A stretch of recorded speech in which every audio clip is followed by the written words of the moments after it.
A quick like and subscribe really helps our channel grow and allows us to bring you even more amazing content.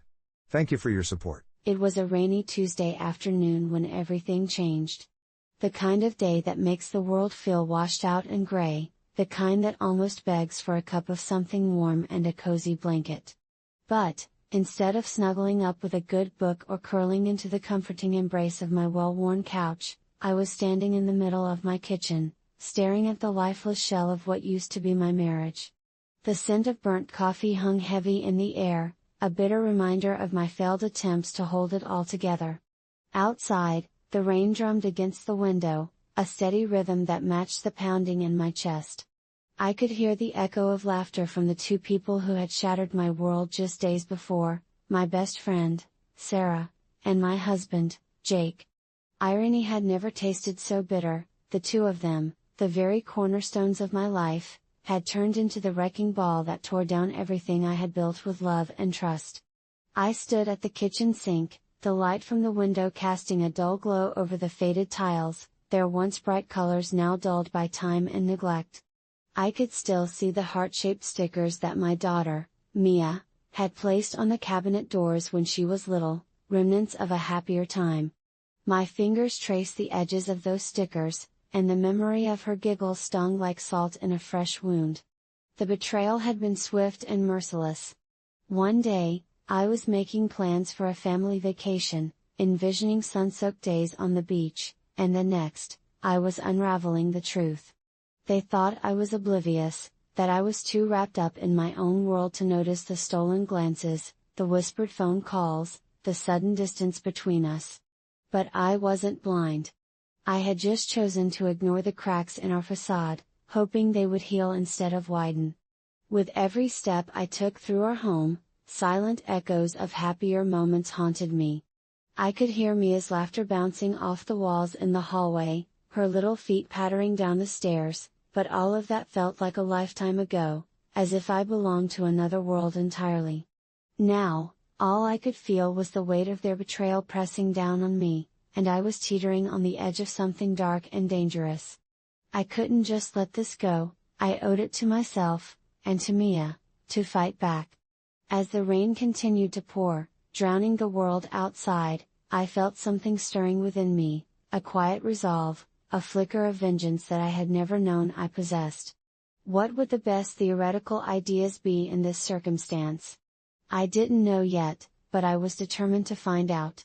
And I would make them pay, oh, how I would make them pay. The betrayal unfolded like a slow-motion train wreck, each revelation crashing into me with devastating clarity. It began innocently enough, or at least I'd convinced myself it was innocent. I remember those Friday nights when Jake would say he was heading out to meet the guys for drinks. I'd wave him off, slipping back into my routine of laundry and dinners, trusting him implicitly. After all, we had a solid marriage, or so I thought. My heart ached with the bittersweet memory of our wedding day, the smiles, the vows that felt like a promise sealed in gold. But as time wore on, the late nights became more frequent. There was a growing unease that fluttered in my stomach like a moth caught in a web. I'd catch him sneaking text on his phone, the light of the screen illuminating his face in the dark, the way he'd jump when I entered the room. "Just work stuff," he'd say dismissively. Yet, when I pressed him, searching for the truth, he'd wrap his arms around me, whisper sweet nothings that felt like a soothing balm but left bitter residue in my heart. And then there was Sarah. My closest confidant, a woman I'd shared every joy and sorrow with. I had always believed we could weather any storm together. But when I noticed the way she looked at Jake, the way her laughter lingered a bit too long in his presence, it felt like watching a slow burn, terrifying and mesmerizing at once. The whispers of suspicion grew louder, but the thought of them betraying me was simply too absurd to entertain. Each time I brushed aside the gnawing doubt, I felt a little more of my trust erode away, even as I was desperate to believe everything was fine. "You're imagining things," I'd tell myself. "You're being paranoid." The need for denial was like a lifeline, tethering me to the belief that my life wasn't crumbling around me. But deep down, I could feel the cracks spreading. I felt so naive, so blind, and the shame of my ignorance settled hard in my gut. How had I not seen it? How had I let it go this far? Then came the night I couldn't shake the feeling anymore. I remember standing at the sink, washing our daughter's favorite blue bowl, when my phone buzzed. It was a message from a number I didn't recognize: "You should know what's been happening behind your back." My breath hitched, and I dropped the bowl, shattering the fragile ceramic into a million pieces, much like my heart. My thoughts spiraled, racing through all the moments I'd questioned but ignored, all the signs I'd brushed off as mere paranoia. The message felt like a slap to the face. I was gripped with confusion and disbelief. I could hardly breathe as I read and reread the words, my heart pounding like a war drum in my chest. Was this a cruel prank? A mistake? Or was it true?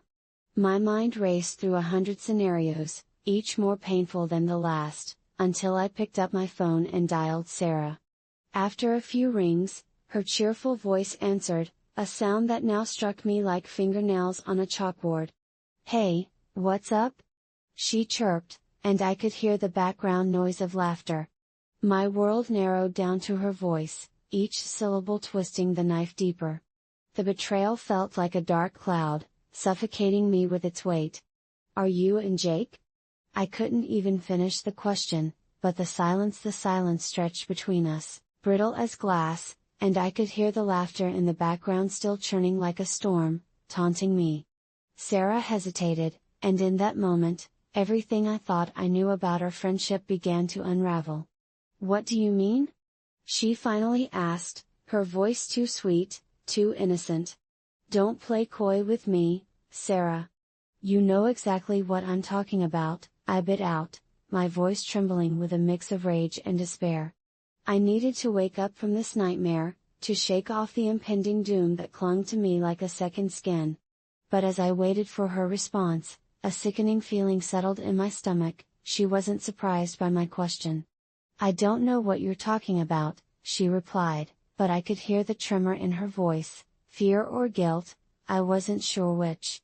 And just like that, sparks ignited within me, emotions swirling chaotically. I felt exposed, vulnerable, and more alone than I had ever felt in my life. That night, I lay awake, the shadows of doubt wrapping around me. My phone buzzed again, another text from the anonymous number: "You deserve the truth. They won't stop until they destroy you." Each word was a dagger, digging deeper, twisting with cold certainty that my life was spiraling beyond my control. I wanted to scream, to unleash the tidal wave of hurt that crashed over me, but I felt paralyzed. Days turned into a blur of despair. I went through the motions of my daily life, but inside, I was a ticking time bomb. I'd walk through the grocery store, smiling through clenched teeth while my heart raced at every corner, convinced I'd run into either of them. The aisles felt suffocating, every mundane item, a loaf of bread, a gallon of milk, felt like a reminder of the life I was losing. Conversations with friends became a balancing act. They would say, "How are you and Jake?"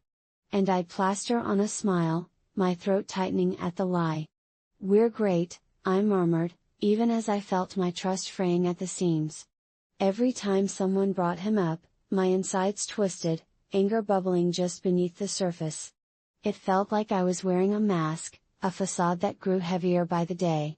Then came the moment of public humiliation that I thought would shatter me completely. It was a Friday evening, and a group of our mutual friends planned a casual gathering. I could feel the tension building within me all week, but a part of me clung to hope, that maybe it was all a misunderstanding. Maybe I was overreacting. I convinced myself that seeing them together would reveal the truth, and I could finally put the pieces together. When I walked into the dimly lit bar, my heart raced. The laughter and chatter buzzed around me, but I felt like I was in a different world, a spectator to my own life. And there they were, Jake and Sarah, perched intimately close on a bar stool. Their bodies leaned into one another, sharing secrets and giggles, the sight igniting a fire of betrayal deep within me. I wished I could freeze time, to go back to that moment when, Trust still wrapped around my heart like a warm blanket. I wanted to scream, to demand answers, but I was rooted to the spot. I felt small, invisible, as if the walls were closing in around me. In that moment, the weight of isolation crashed down on me as I stood there, paralyzed by the sight of my life unraveling before me. The anger that bubbled beneath the surface erupted with the force of a volcano. It was like a switch had flipped inside me, igniting a fire that I had never realized had been brewing all along. I was no longer the passive woman who had let love slip through her fingers, nor was I the naive friend who had trusted so deeply. In that instant, I became someone new, a person forged in betrayal, scorn, and heartache. I remember the clinking sound of glasses, the laughter that felt like daggers in my back, and the sight of Jake leaning toward Sarah, his eyes twinkling with a brightness that had once been reserved for me. My heart pounded in my chest, not with the pain of love lost, but with the fierce realization that I was done being their punching bag, their fool. I had always been the one to offer forgiveness, to give second chances, but as I watched them enjoy their little performance, a primal scream clawed up my throat, begging for release. What had been the final straw, you ask? I'll tell you. It was witnessing the flicker of affection they shared, something I had yearned for but had been deprived of. It was the thought that they believed I was too weak to fight back, too broken to stand up for myself. The truth crashed over me like the torrential rain outside, and I realized, I was not weak, I was simply untested, and now I was ready to break free from the chains they had unknowingly forged around me. As I turned away from the bar, my mind raced, devising a plan that felt both exhilarating and terrifying. The betrayal had released a fierce warrior within me. I wouldn't just let this go, I would rise from the ashes of this heartbreak and show them that there were consequences for their actions. I wanted them to feel the weight of their choices, to recognize the damage they had caused, not just to me, but to my daughter, to our family. The realization ignited a cold fire in my veins. I didn't need to confront them now, the moment wasn't about anger or confrontation. No, I needed to be smart. I needed to strategize. The best theoretical ideas began to swirl in my mind like a storm, subtle, calculated revenge that would dismantle them piece by piece. I envisioned their future crumbling beneath the weight of their own deceit. I could see it clearly. Jake, the man who'd once vowed to love me, would come to understand the true meaning of betrayal. And Sarah, my so-called friend, would be forced to reckon with her choices. I returned home that night, the world around me still humming with life, but I was no longer part of it. Instead, I felt like a ghost, an observer in my own existence. I sat on the edge of my bed, and for the first time in days, I felt a sense of clarity amidst the chaos.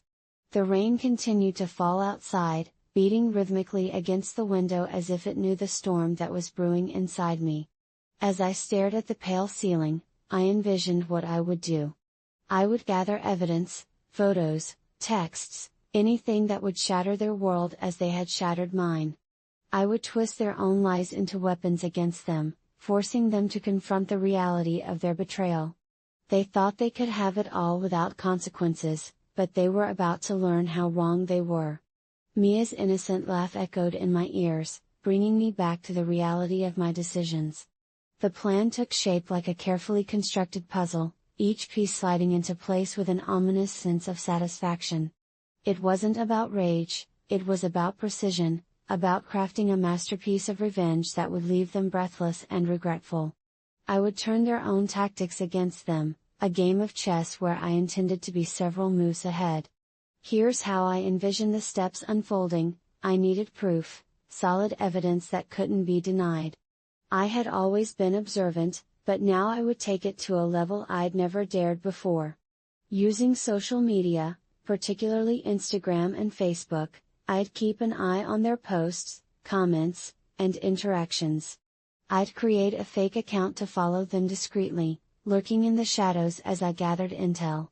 I'd document their late-night rendezvous, especially those that were conspicuously timed with his supposed business trips. I'd keep a log of their interactions, noting every instance of flirtation or intimacy. My heart raced at the thought, but it was invigorating, like being a detective in my own life story. Next, I would plant the seeds of doubt in Jake's mind. I'd stage innocent conversations with mutual friends, subtly dropping hints about how people were noticing the chemistry between Jake and Sarah. "Isn't it funny how close they've gotten lately?" I'd say, feigning casualness. I needed him to realize that the facade wasn't as airtight as he thought. I wanted to create a ripple effect of insecurity that would set the stage for the drama to come. In the meantime, I would flirt with a few acquaintances of mine, ones Jake recognized but didn't take seriously. I had a couple of friends who could play this part for me. I'd invite them over for casual gatherings, ensuring that Jake would see me laughing and having fun with someone else. I wanted him to feel the weight of my potential departure, to realize that I was no longer the docile partner he could take for granted. Once I had sufficient evidence, the time would come to lay it all bare. I envisioned creating a digital dossier of their betrayal, screenshots of texts, candid photos of them together, and even messages from that anonymous tipper who had first shattered my world. On a rainy evening, reminiscent of the day everything changed, I would invite both Jake and Sarah over, under the guise of sorting things out. I could see them sitting on opposite ends of the couch, tension in the air as I adopted a calm facade, like a predator waiting for the right moment to pounce. My heart would race as I revealed the evidence, a series of slideshows, each one more damning than the last. I'd watch their expressions morph from confusion to horror, their faces paling as reality crashed down upon them. But I wouldn't stop there. It wasn't enough for them to simply feel guilty, I wanted them to suffer the consequences of their actions. I planned to send copies of the evidence to our closest friends, making sure they understood the depth of the betrayal.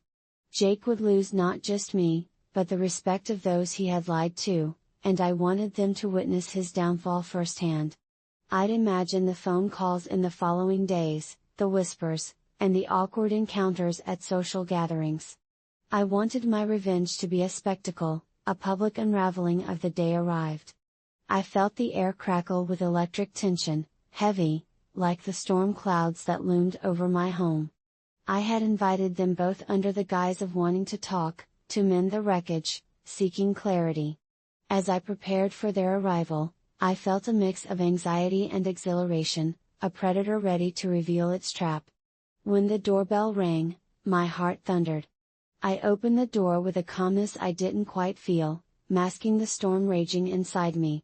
Jake stood with that familiar charming smile, his eyes momentarily brightening before he caught my expression.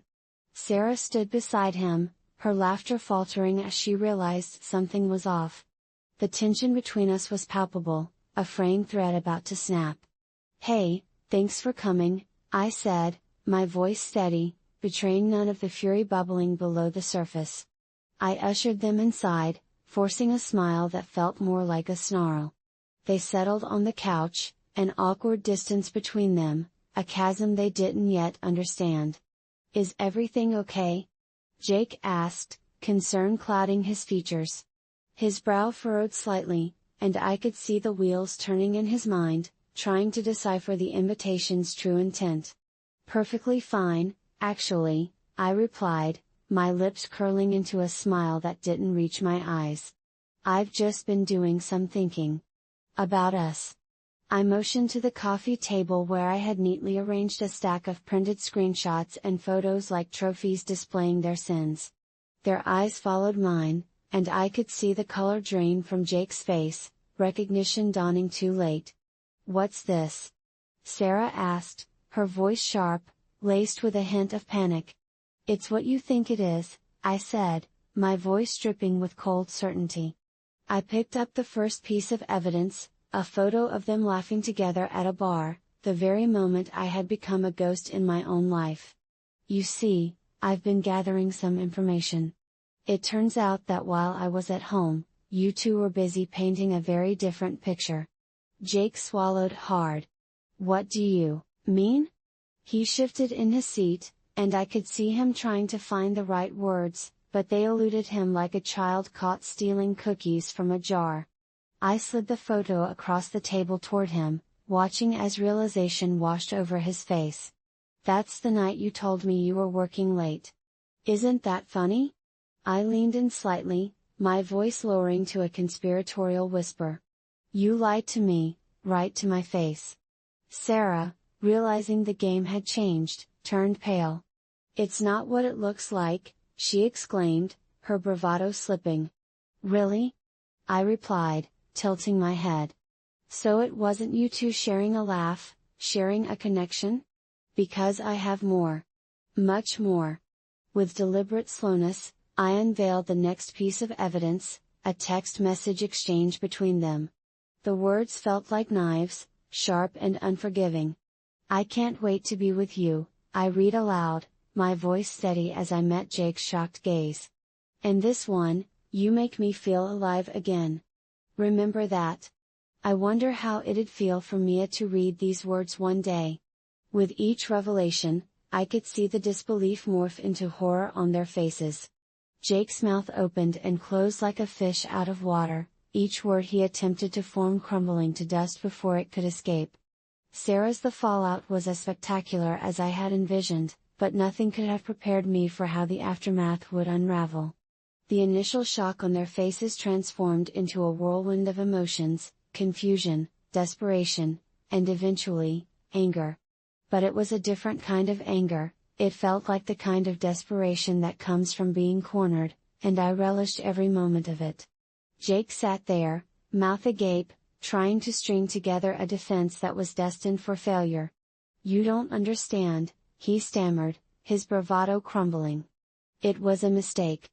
I leaned forward, my heart racing with adrenaline. "A mistake? Or a choice you made daily? You think I'm going to let you wiggle your way out of this?" My voice was calm, almost too calm, as I savored the power that coursed through me. Sarah, her face pale and defensive, attempted to interject. "You're overreacting. We didn't mean for it to happen." But I could see the cracks forming in her confidence, her eyes darting between Jake and me, searching for an escape that wasn't there. "Overreacting?" I echoed, disbelief twisting my features. "You invaded my life, my family, and you think I'm overreacting? You took everything I held dear and shredded it. You don't get to call the shots anymore." The moment hung heavy in the air, tension crackling like static. I watched as Jake's facade disintegrated, revealing a man who had made choices that now loomed over him like a dark cloud. After the confrontation, they stumbled back into their lives, but everything had changed. The seeds of doubt I had planted bloomed into full-blown distrust in their relationship. Mutual friends began to distance themselves, unsure of where their loyalties lay. The whispers of betrayal echoed in every corner of our community, a chorus that sang of their downfall. I felt a sense of satisfaction, but it evaporated quickly, replaced by the reality of what I'd wrought. The more I watched them suffer, the more hollow it felt. I had wanted justice, but what I received was the slow, painful realization that revenge was a double-edged sword. My triumph over them became an echoing void that left me feeling strangely empty. Jake moved out shortly after the confrontation, leaving behind a home filled with memories that now felt tainted. A part of me had hoped that this act of vengeance would lead to closure, a sense of reclamation of my life.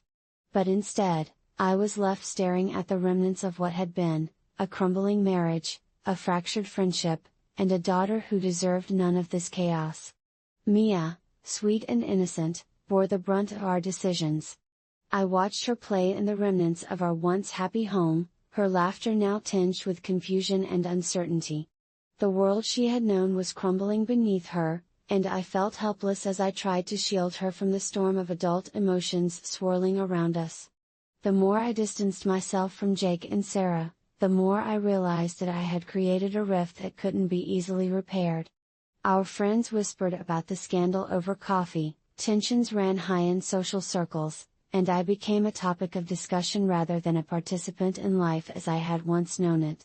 I had set fire to my own world in the pursuit of vengeance, and the flames were spreading faster than I could contain them. Jake tried to reach out, sending messages filled with apologies that felt like salt on a raw wound. "I'm sorry." Hey everyone, it's Kimberly. I've been holding onto this story for a while now, and I think it's finally time to share it. I never thought I would find myself in a situation like this, and I still can't believe how it all unfolded. Grab a snack, because this is going to get intense. I live in a small neighborhood on the outskirts of town, where everyone knows each other, at least, that's what I thought. Picture tree-lined streets, manicured lawns, and the kind of friendly wave you exchange with your neighbor as you bring in your groceries. My house is a cozy little two-story with a white picket fence that I had painted myself. It's just me and my rescue dog, Max, who is the most loyal companion I could ever ask for. When it comes to my world, there are a few key players. There's Sarah, my best friend since childhood. We've been through everything together, from awkward teenage crushes to the challenges of adulting. Then there's Mr. Thompson, the elderly gentleman who lives next door. He's like a grandfather to me. And of course, there's Jake, my charming but infuriating neighbor across the street, gorgeous in a boy-next-door way, but often too cocky for his own good. But the person who changed everything. That would be the package thief. I never got his name, but I will never forget the way he stole my trust and everything that came with it. It all started when I discovered that several of the neighbors were missing packages from their porches. We joked about it, thinking it was just a prank or a temporary nuisance.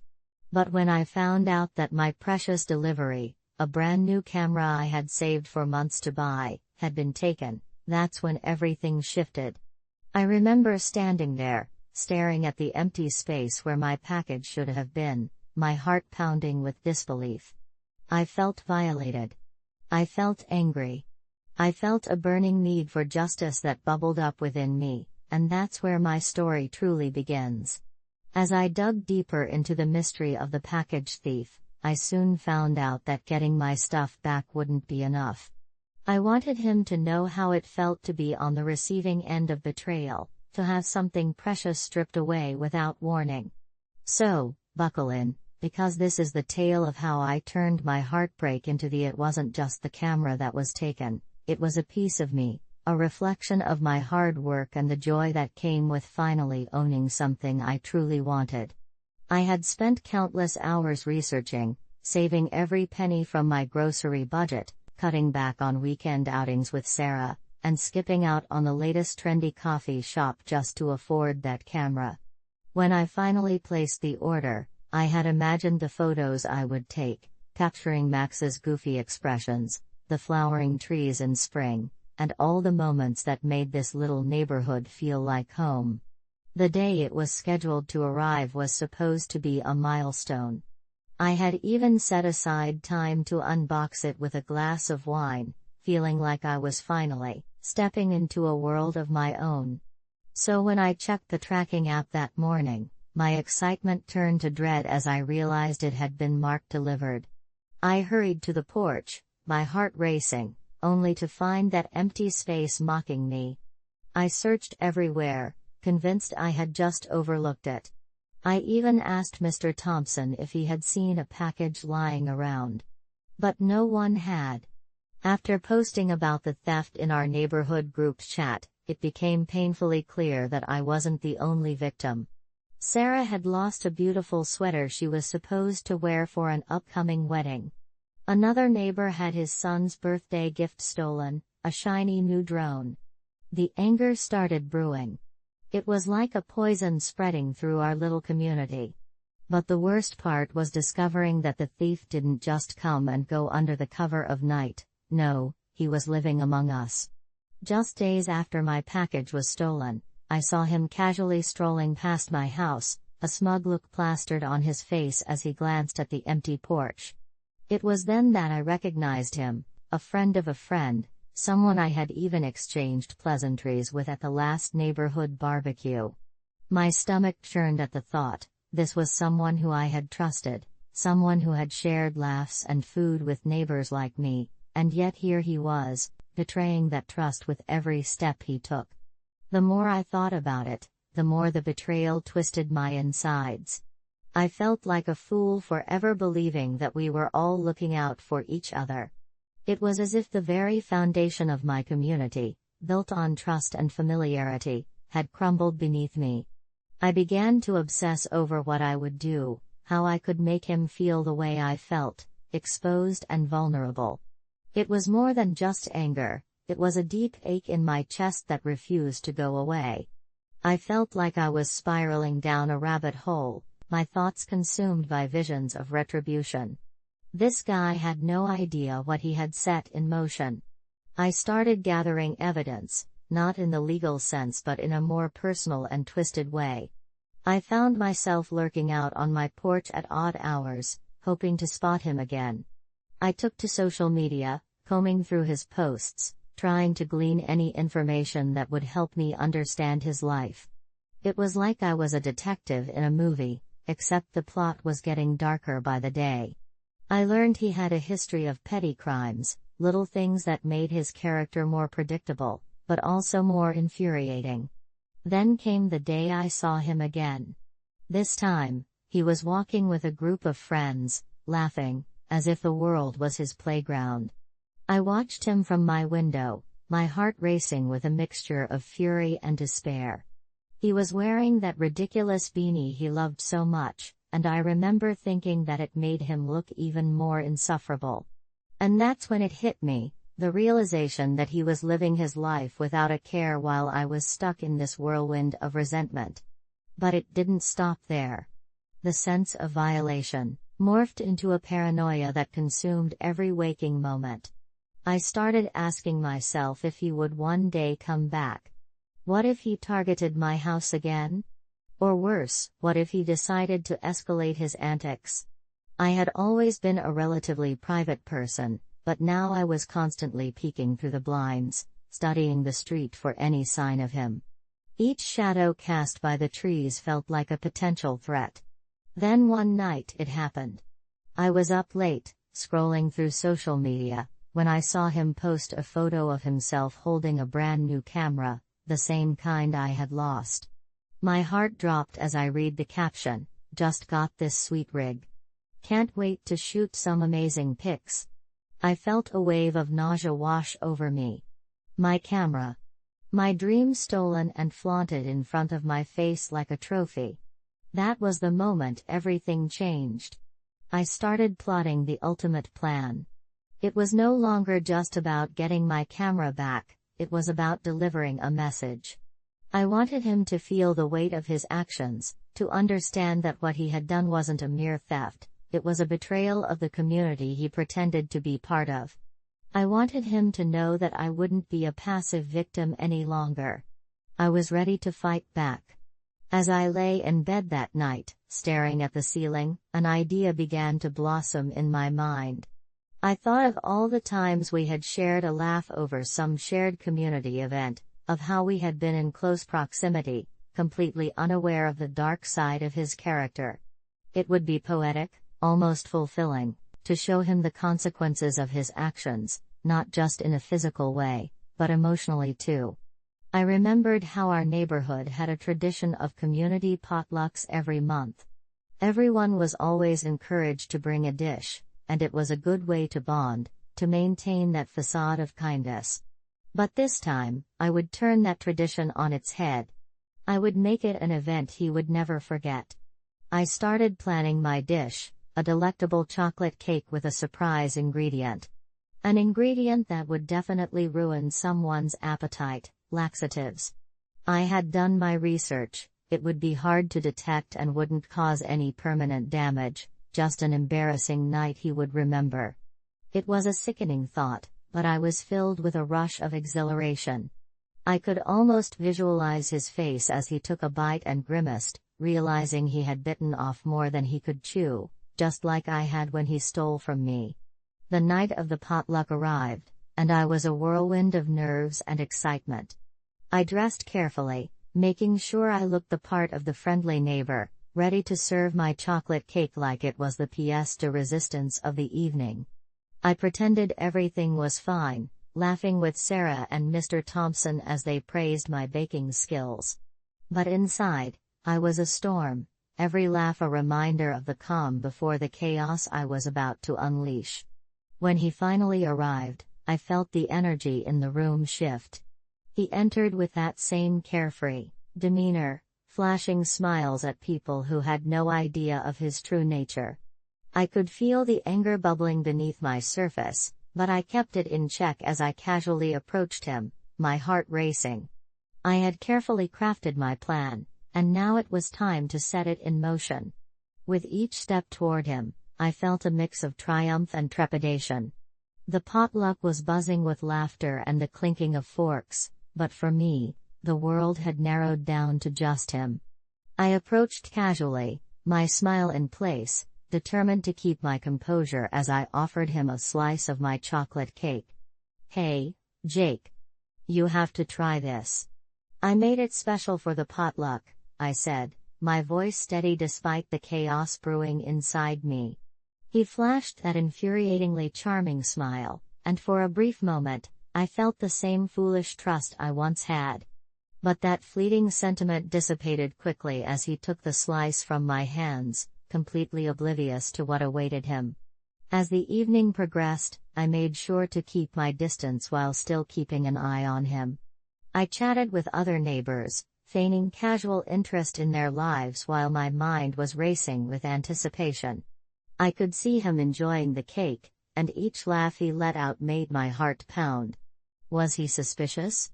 Did he suspect me? I needed to stay calm. I reminded myself that this was just a small price he had to pay for his betrayal. I had no intention of ruining his life, but I wanted him to feel a fraction of what I had felt when he took my camera. About 30 minutes in, I noticed him grabbing a drink from the table, his eyes wide as he spoke with a friend about how amazing the cake tasted. That's when I felt the first wave of satisfaction course through me. He genuinely thought he was safe, that he could waltz through our neighborhood with impunity. But I wasn't done yet. A few minutes later, I saw him pause mid-conversation, his expression shifting from jovial to confused. He placed a hand on his stomach, and I could feel a grin creeping onto my face. That was it, the moment I had been waiting for. "Everything okay, Jake?" I called out, feigning concern as I approached. "You don't look so good." I could feel Sarah's eyes on me, and I shot her a warning glance, silently pleading her to play along. I think I need to step outside for a minute," he stammered, clutching his abdomen. As he made his way toward the door, I felt a surge of adrenaline rush through me. This was it, the moment I had been waiting for. Jake stumbled outside, and I followed, my heart pounding in my chest. I could already hear the murmurs of the other guests, the concerned whispers echoing through the air. "Is he okay? What happened?" But I was focused on him, my package thief, my betrayer, now on the brink of his own reckoning. As I stepped onto the porch, I caught a glimpse of him leaning against the railing, his face pale and drenched in sweat. His charming facade was cracking, and in that instant, I couldn't help but feel a wave of satisfaction mixed with a tinge of guilt. I had wanted him to feel vulnerable, and now he was. I had to remind myself, though, that this was all part of the plan, to make him understand the weight of his actions. "Jake, are you sure you're all right?" I asked, my voice dripping with faux concern. "You really seem to love that cake." He let out a groan, doubling over slightly, and I could barely contain my excitement. "I don't know what's happening. I just feel awful." He looked at me, his eyes wide and almost desperate. "Did you put something in that cake?" "Oh, come on," I said with a feigned laugh, stepping closer. "It's just a chocolate cake. I promise you, it's delicious. I wouldn't do anything to hurt you." I relished the irony in my words. Because I wasn't hurting him physically, not really, instead, I was delivering justice, and it felt intoxicating. He leaned back against the railing, clutching his stomach tighter. I could see him struggling, the realization dawning on his face that he had underestimated me. This was the moment I had been waiting for, a taste of poetic justice. Suddenly, he bolted toward the front yard, and I followed closely behind, my heart racing, the thrill of the chase invigorating me. As he stumbled into the grass, he lost his balance, falling to his knees. I couldn't help but let out a small, triumphant gasp. It felt surreal, almost cinematic. A cliché moment in a movie where the villain finally gets what he deserves. Around us, more neighbors had started to notice, their heads turning in confusion and concern. The laughter and chatter from inside the potluck faded into an eerie silence as neighbors began to witness Jake's embarrassing downfall. I stood there, a mix of exhilaration and guilt coursing through my veins while I watched him writhe on the lawn, desperately trying to regain his composure. It wasn't just my heart that felt heavy in that moment, it was the weight of what I had orchestrated, the consequences of my thirst for revenge. Jake's friends rushed over, concern etched on their faces, as they helped him up and led him away from the scene. I could hear snippets of their conversation, murmurs of what's wrong. And did he eat something off? That made my stomach churn. Was this really worth it? I thought about my friends, my community, the very people I had wanted to protect. And yet here I was, standing on the sidelines of my own chaos. The night continued without me. I retreated into the shadows of my porch, heart racing but still unsettled. The thrill of my plan had dissipated, replaced with the stark reality of what I had done. I watched as people gathered around Jake, their expressions torn between concern and amusement. Was I the villain in this story? Had I crossed a line that should have remained untouched? The laughter had returned inside the house, but it felt hollow to me now. I was no longer part of the joyful community event. Instead, I felt like a ghost, haunting the very place I had called home. A few of the neighbors came over, eyeing me with uncertainty, perhaps starting to piece together that I was at the heart of Jake's sudden affliction. In the days that followed, the story of Jake's misadventure became the neighborhood gossip. My guilt morphed into shame as I realized how much I wanted to fade into the background. The initial thrill of revenge had paled in comparison to the reality of my actions. As I watched people tiptoe around me, their eyes filled with pity and disdain, I couldn't help but reflect on what I had sacrificed, my integrity and my place in this tight-knit community. Sarah was the first to confront me. We were sitting on my porch one afternoon, her face soft with sympathy but her words sharp. "Kim, what were you thinking? Did he really deserve that? Didn't he?" I shot back, the anger flaring up again. I never thought I'd find myself in a position where I'd be plotting out revenge like some twisted character in a movie. But here I am, fingers trembling as I type this confession, wondering if I'm the villain in my own story. The sun had just begun to set beyond the skyline of our city, casting long shadows that stretched across my living room floor, and it made everything feel a bit more ominous. My small group of friends and I were all bound by the same invisible thread, our insatiable desire for laughter and camaraderie. There was Sophie, a fierce redhead with a laugh that could shatter glass, Ethan, goofy and tall, who always seemed to have the perfect one-liner to lighten the mood, and then there was Maya, a shy but clever soul who could weave magic with words. Together, we formed our own little sanctuary, a bubble against the chaos of the world outside, until Ryan invaded our space. Ryan, with his perfectly tousled hair and self-satisfied smirk, was a force of chaos. The kind of guy who thrives on belittling others, his every word dripped with condescension. You know the type, he'd throw out a cutting remark with a casual laugh, as if it were all just a game. I can still picture that day in the coffee shop, the air thick with a rich scent of roasted beans, as he leaned back, arms crossed, and ridiculed Sophie's art project for an upcoming exhibition. The laughter from his circle echoed like a cruel chant, fueling his ego while leaving our fragile selves bruised and silent. What hurt the most wasn't just the words but the companionship that fell apart under their weight. It was watching the sparkle in my friends' eyes dim, their laughter turning hollow, I felt this simmering anger coiling inside me, a warmth that turned icy as I watched them suffer at the hands of this prick. There was an urge within me, a whisper that spoke of justice, but I never expected it to escalate to the level it would. Our group made a pact that day, silent yet palpable. Maybe we couldn't confront Ryan directly, after all, he thrived on confrontation, but we could fight back in our own way. I don't know when the idea fully formed in my mind, but it was as if a dark cloud began to roll in, obscuring the bright sky of my conscience. We started sending him those ridiculous Diarrhea audio clips, and with each one, it felt a little more satisfying, like a wicked game we were all playing. But as the months went by, the laughter soon shifted. What began as an innocent means of reclaiming our power morphed into something darker. I could feel the weight of our shared secret pressing down on my chest, a secret that thrived in the shadows of our friendship, threatening to spill over into something truly vile. I now realize that revenge has a way of twisting itself, much like the chaos Ryan had unleashed upon us, and I was about to learn just how tangled it could become. As the days turned into weeks, and weeks into months, the thrill of our little rebellion transformed. I had thought the audio clips would be a harmless prank, a way to trickle revenge into Ryan's arrogant life without directly confronting him. But the more I watched my friends react, Sophie's contained giggles turning into full-blown laughter, Ethan's dramatic reenactments of Ryan's bewildered expressions, the more I could feel it morphing into something toxic.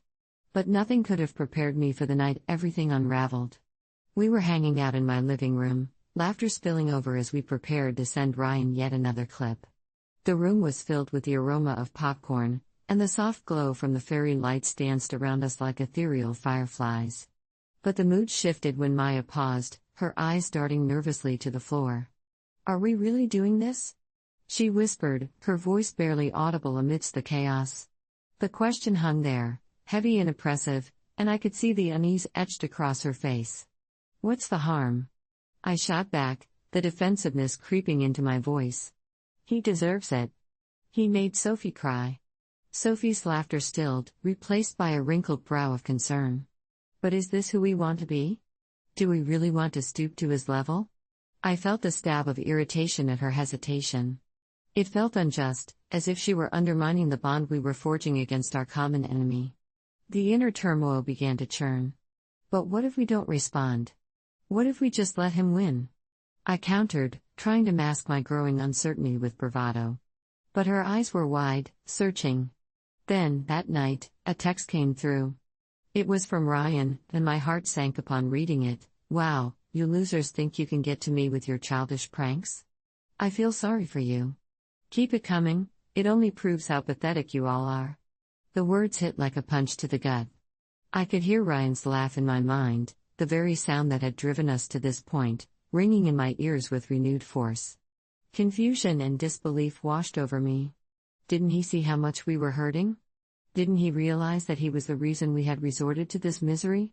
But then, I felt the anger seeping back in, igniting like a match struck against gasoline. I remembered the scorn in his voice, the way he'd so easily dismantled Sophie's passion as if it were nothing more than a school project. "It's not childish, it's just revenge," I muttered under my breath, but even I could hear the unconvincing tremor in my voice, like a child defending a lie. Without thinking, I grabbed my phone and sent Ryan a particularly crude audio clip. The laughter from my friends washed over me, a wave of temporary relief drowning out my doubt. But then came the silence. The realization that I was no longer just a bystander in this twisted game. I had crossed the line, and it terrified me. As the days blurred together, I found myself scrolling through my messages, searching for any sign of regret in Ryan's responses, but it never came. I could practically feel him smirking, his confidence seemingly unshaken. I began to suspect that maybe he had seen this whole exchange as a joke, a game to keep him entertained. My inner turmoil turned into a festering wound that refused to heal. I could see the toll our revenge had begun to take on my friends.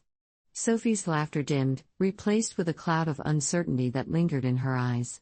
Ethan, ever the joker, adopted a tense bravado, throwing out jokes that felt more like desperate attempts to lighten the growing heaviness in our group. And then there was Maya, the kind-hearted girl who once effortlessly filled our conversations with clever insights. She drew further away, her silence speaking volumes as she retreated into herself. Every time I glanced at our group chat, the glee we'd once shared felt laced with an uncomfortable undercurrent. Our initial sense of empowerment started to morph into paranoia.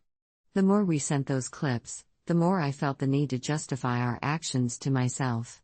I would replay the sound of Ryan's disdain in my head, willingly choosing to believe that our revenge was righteous, but the doubt kept creeping back in. And then came the day. It was a dreary Wednesday, the kind of day that felt heavy even before it began. I had barely settled into my morning routine when I received a slew of notifications. My heart raced as I opened them one by one, only to find screenshots of Ryan's latest social media post. Tagging our small group, he had taken to his followers, calling us the Diarrhea Squad, complete with a compilation of our audio clips and a caption that read, "When your friends have no real talent, they resort to low blows. Keep it coming, losers." Sweat pooled in my palms as I could feel my face flush with embarrassment. The humiliation washed over me like a cold wave, freezing me in place. He had turned our attempts at revenge into a spectacle. My eyes darted around the room, half expecting my friends to appear and laugh it off, as if everything was fine. But when I glanced at the group chat, the atmosphere was thick with shame. Maya was the first to respond, "This isn't right. We shouldn't be dragging this on." Sophie chimed in shortly after with a nervous "This isn't what I signed up for." Ethan, trying to diffuse the tension, threw in a half-hearted joke, "Hey, at least we got a cool nickname. Diarrhea Squad sounds like a band." But even he couldn't mask the gravity of the situation. As the nagging sensation of betrayal began to seep through me, I felt an isolation settle in. The friends I thought I could count on were now looking to distance themselves from the mess we had created. My own sense of righteousness began to crumble under the weight of my shame, leaving me feeling raw and exposed. I could feel my isolation deepening as I realized that I was the architect of this nightmare, the villain in our story, and my friends were already plotting their escape route. The next few days were a blur. I watched my friends withdraw, their texts growing sporadic, each message laden with uncertainty. I could sense their judgment hanging in the air when I suggested sending one more clip, an idea that suddenly fell flat. Their eyes darted to the floor, and the laughter died on their lips as they shifted uncomfortably. "Maybe we should just stop," Sophie whispered one evening, her voice trembling as if the weight of an unspoken truth threatened to break her. But rather than finding solace in our vulnerability, I felt a surge of anger erupt within me, fueled by a mixture of betrayal and fear. How could they turn on me now? Didn't they see that this was all we had left to fight against Ryan's cruelty? Without thinking, I dismissed them all, my angry retort echoing in the silence that followed. "You think he's going to stop just because we do? You don't know him like I do." My voice felt foreign, heavy with raw rage and desperation. It was a moment of recklessness, a storm of emotions that I couldn't contain as I hurled my words at my friends, who stood there, wide-eyed and taken aback. But as the words left my mouth, the reality of the situation hit me harder than any punch could. I was fighting a battle, yes, but the war was against myself. In a flash, I saw not just Ryan, the prick who had tormented us, but the monster I was becoming. My friends weren't just backing away from the fight, they were backing away from me. I was losing the very people I had bound myself to in this reckless act of revenge. That night, I sat alone in my dimly lit room, the silence pressing in on me like a heavy fog. I scrolled through our group chat, rereading messages filled with laughter, warmth, and a sense of belonging that felt worlds away now. I could barely recognize the camaraderie we once shared, the easy conversations about our dreams and aspirations, now overshadowed by this twisted game we had created. Suddenly, a gnawing sense of dread washed over me as I replayed Maya's words in my head, "This isn't right." She was right, we were no longer just defending ourselves against Ryan's cruelty. We were perpetuating a cycle of negativity that was tearing us apart. I realized that every audio clip sent brought us closer to being just like him, petty, vindictive, and small. The final straw came when I stumbled across a video of Ryan that someone had uploaded, showing him with his friends, carefree and genuinely laughing. The image burned into my mind. Here was a guy who thrived on the misery he caused, and yet, here he was living rent-free in our heads while we were trapped in our own personal hell, clinging to the desperate notion that our revenge was justifiable. A wave of shame washed over me, cold and unrelenting. I felt sick to my stomach. Who had I become? I had allowed Ryan to dictate my actions, to drive a wedge between me and my friends. I was spiraling, and somewhere deep within me, a voice whispered that this was my moment to break free from the cycle, not just for my sake, but for the sake of my friends, who I had merely driven away. That night, I took a deep breath, steeling myself for what was to come. I messaged the group, a trembling question that felt like both a confession and a challenge: what if we just stopped? What if we changed the narrative? The response was slow in coming, but when it did, it felt like a lifeline thrown into turbulent waters. Maya replied first, her words filled with hesitance but an undercurrent of relief: I think it's for the best. One by one, Sophie and Ethan began to chime in, their reassurances and support forming a fragile bridge back to the friendship we'd nearly lost.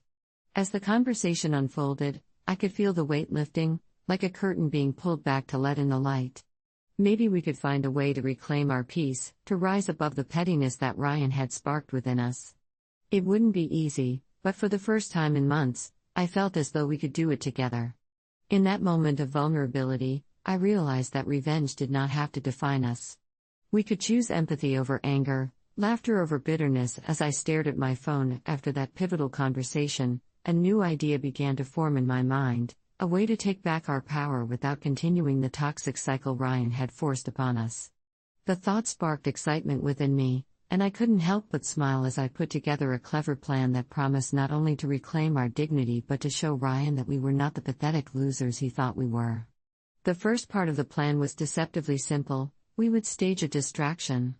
I knew Ryan loved to be the center of attention, so I suggested we host our own event, a talent show of sorts, but with a twist. Each of us would showcase something creative or ridiculous, but instead of focusing on our performances, we would encourage everyone in our friend groups to help create the buzz around it on social media. The goal was to draw attention away from Ryan and onto us. The more we stood in the spotlight, the less power Ryan would have over us. It was time to take control of our narrative. We would create a dedicated hashtag for the event, something catchy that would make Ryan curious and desperate to know what was happening. I envisioned hashtag #NoToBand with the squad, and I could practically hear the collective eye rolls and laughter from my friends. The idea was to flood our social media feeds with positive affirmations, art, and goofy moments to drown out Ryan's mocking posts.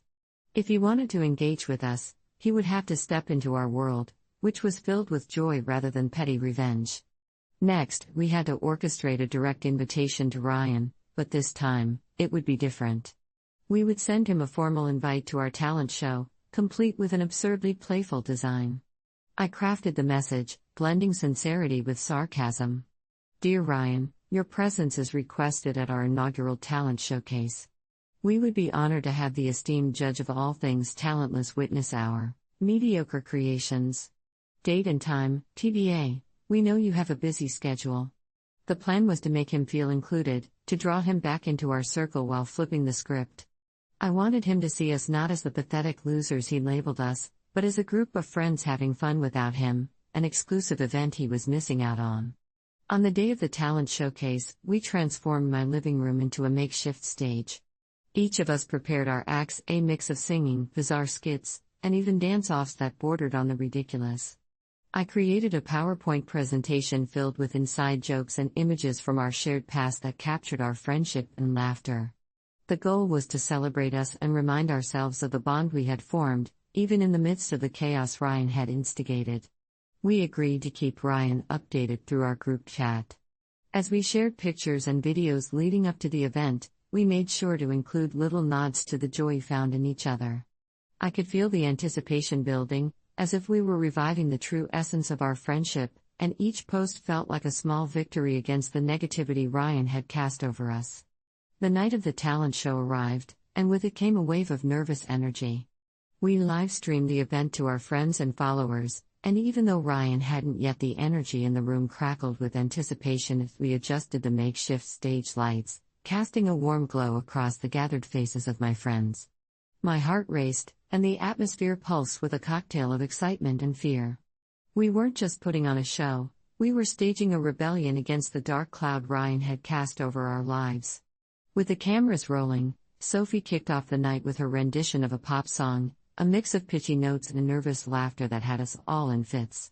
The room erupted with applause and cheers that echoed against the walls, a sound that felt like pure magic. Each performance drew us closer.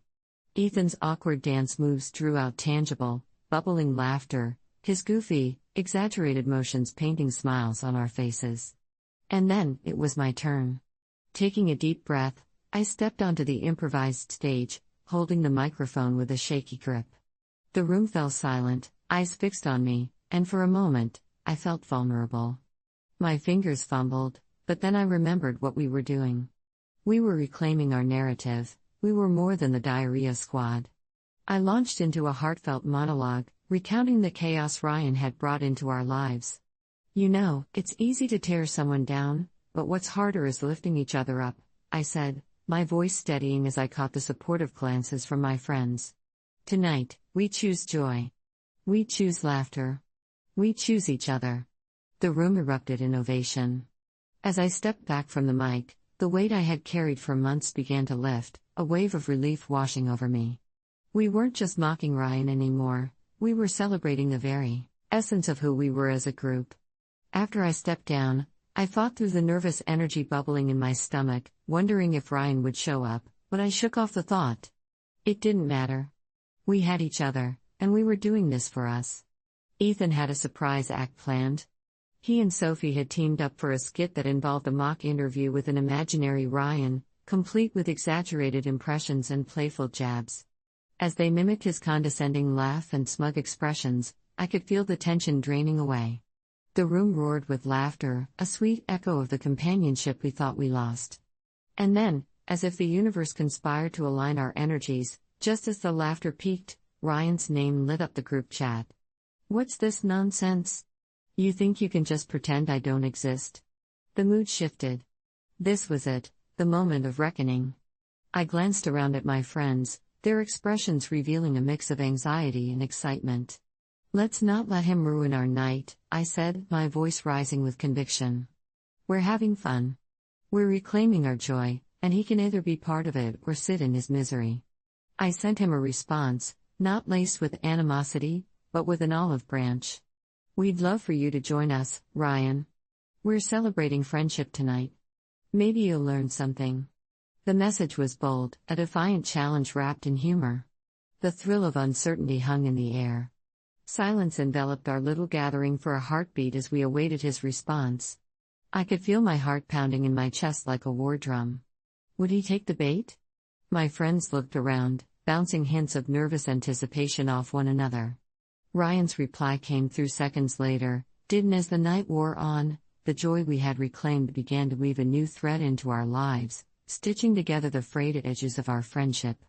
Laughter rang through my living room as we finished the final act of the talent show, and I felt a warmth spreading in my chest that years of Ryan's torment had almost stripped away.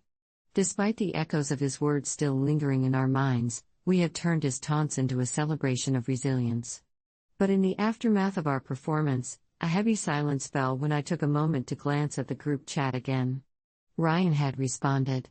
A screenshot appeared on my phone, his reply flashing like a lightning bolt. You think this is cute? It said, really? You'll always be the Diarrhea squad to me. I felt the familiar clench of anger rise in my stomach, but this time, I was anchored by the laughter and warmth surrounding me. Sophie saw my face change, her hand gently squeezing mine. Don't let it get to you, she whispered, and I took a deep breath. Ryan's words no longer had the power they once did. The reality of that night was tangible. We had chosen joy over bitterness, and our friendship was now fortified by it. But then came the ripple effect of our little rebellion. The next day, our talent show went viral, within our friend group circles, shared, reshared, and even dubbed a must-see. The name Diarrhea Squad transformed into a badge of honor, a cheeky symbol of our triumph over Ryan's toxicity. At work, my colleagues approached me, laughter in their eyes as they shared clips from the show, and for the first time, I felt pride swelling within me instead of shame. Yet, Ryan's presence still loomed over us, like a storm cloud threatening to spoil our bright sun. I overheard whispers in the hallways as people began to pick sides, some laughing with us, while others, still under Ryan's spell, chose to deride our light-hearted revenge. It stung, but I found solace in the smiles of my true friends.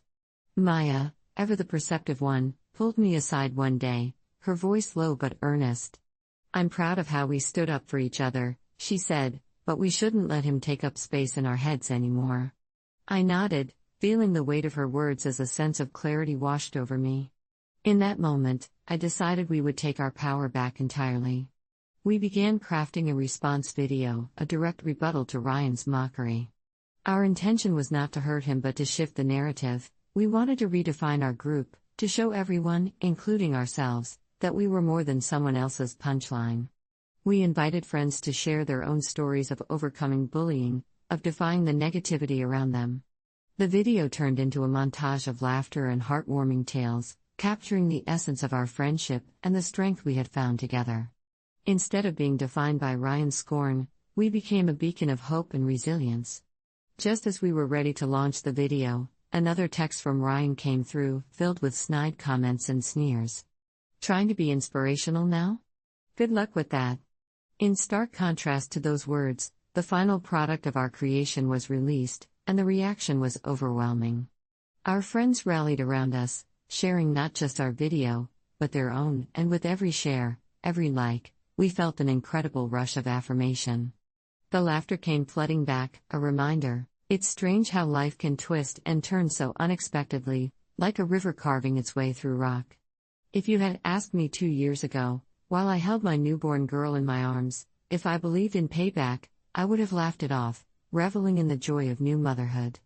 But here I am now, sitting in the dim light of my living room, the walls adorned with faded memories and echoes of laughter that feel impossibly distant.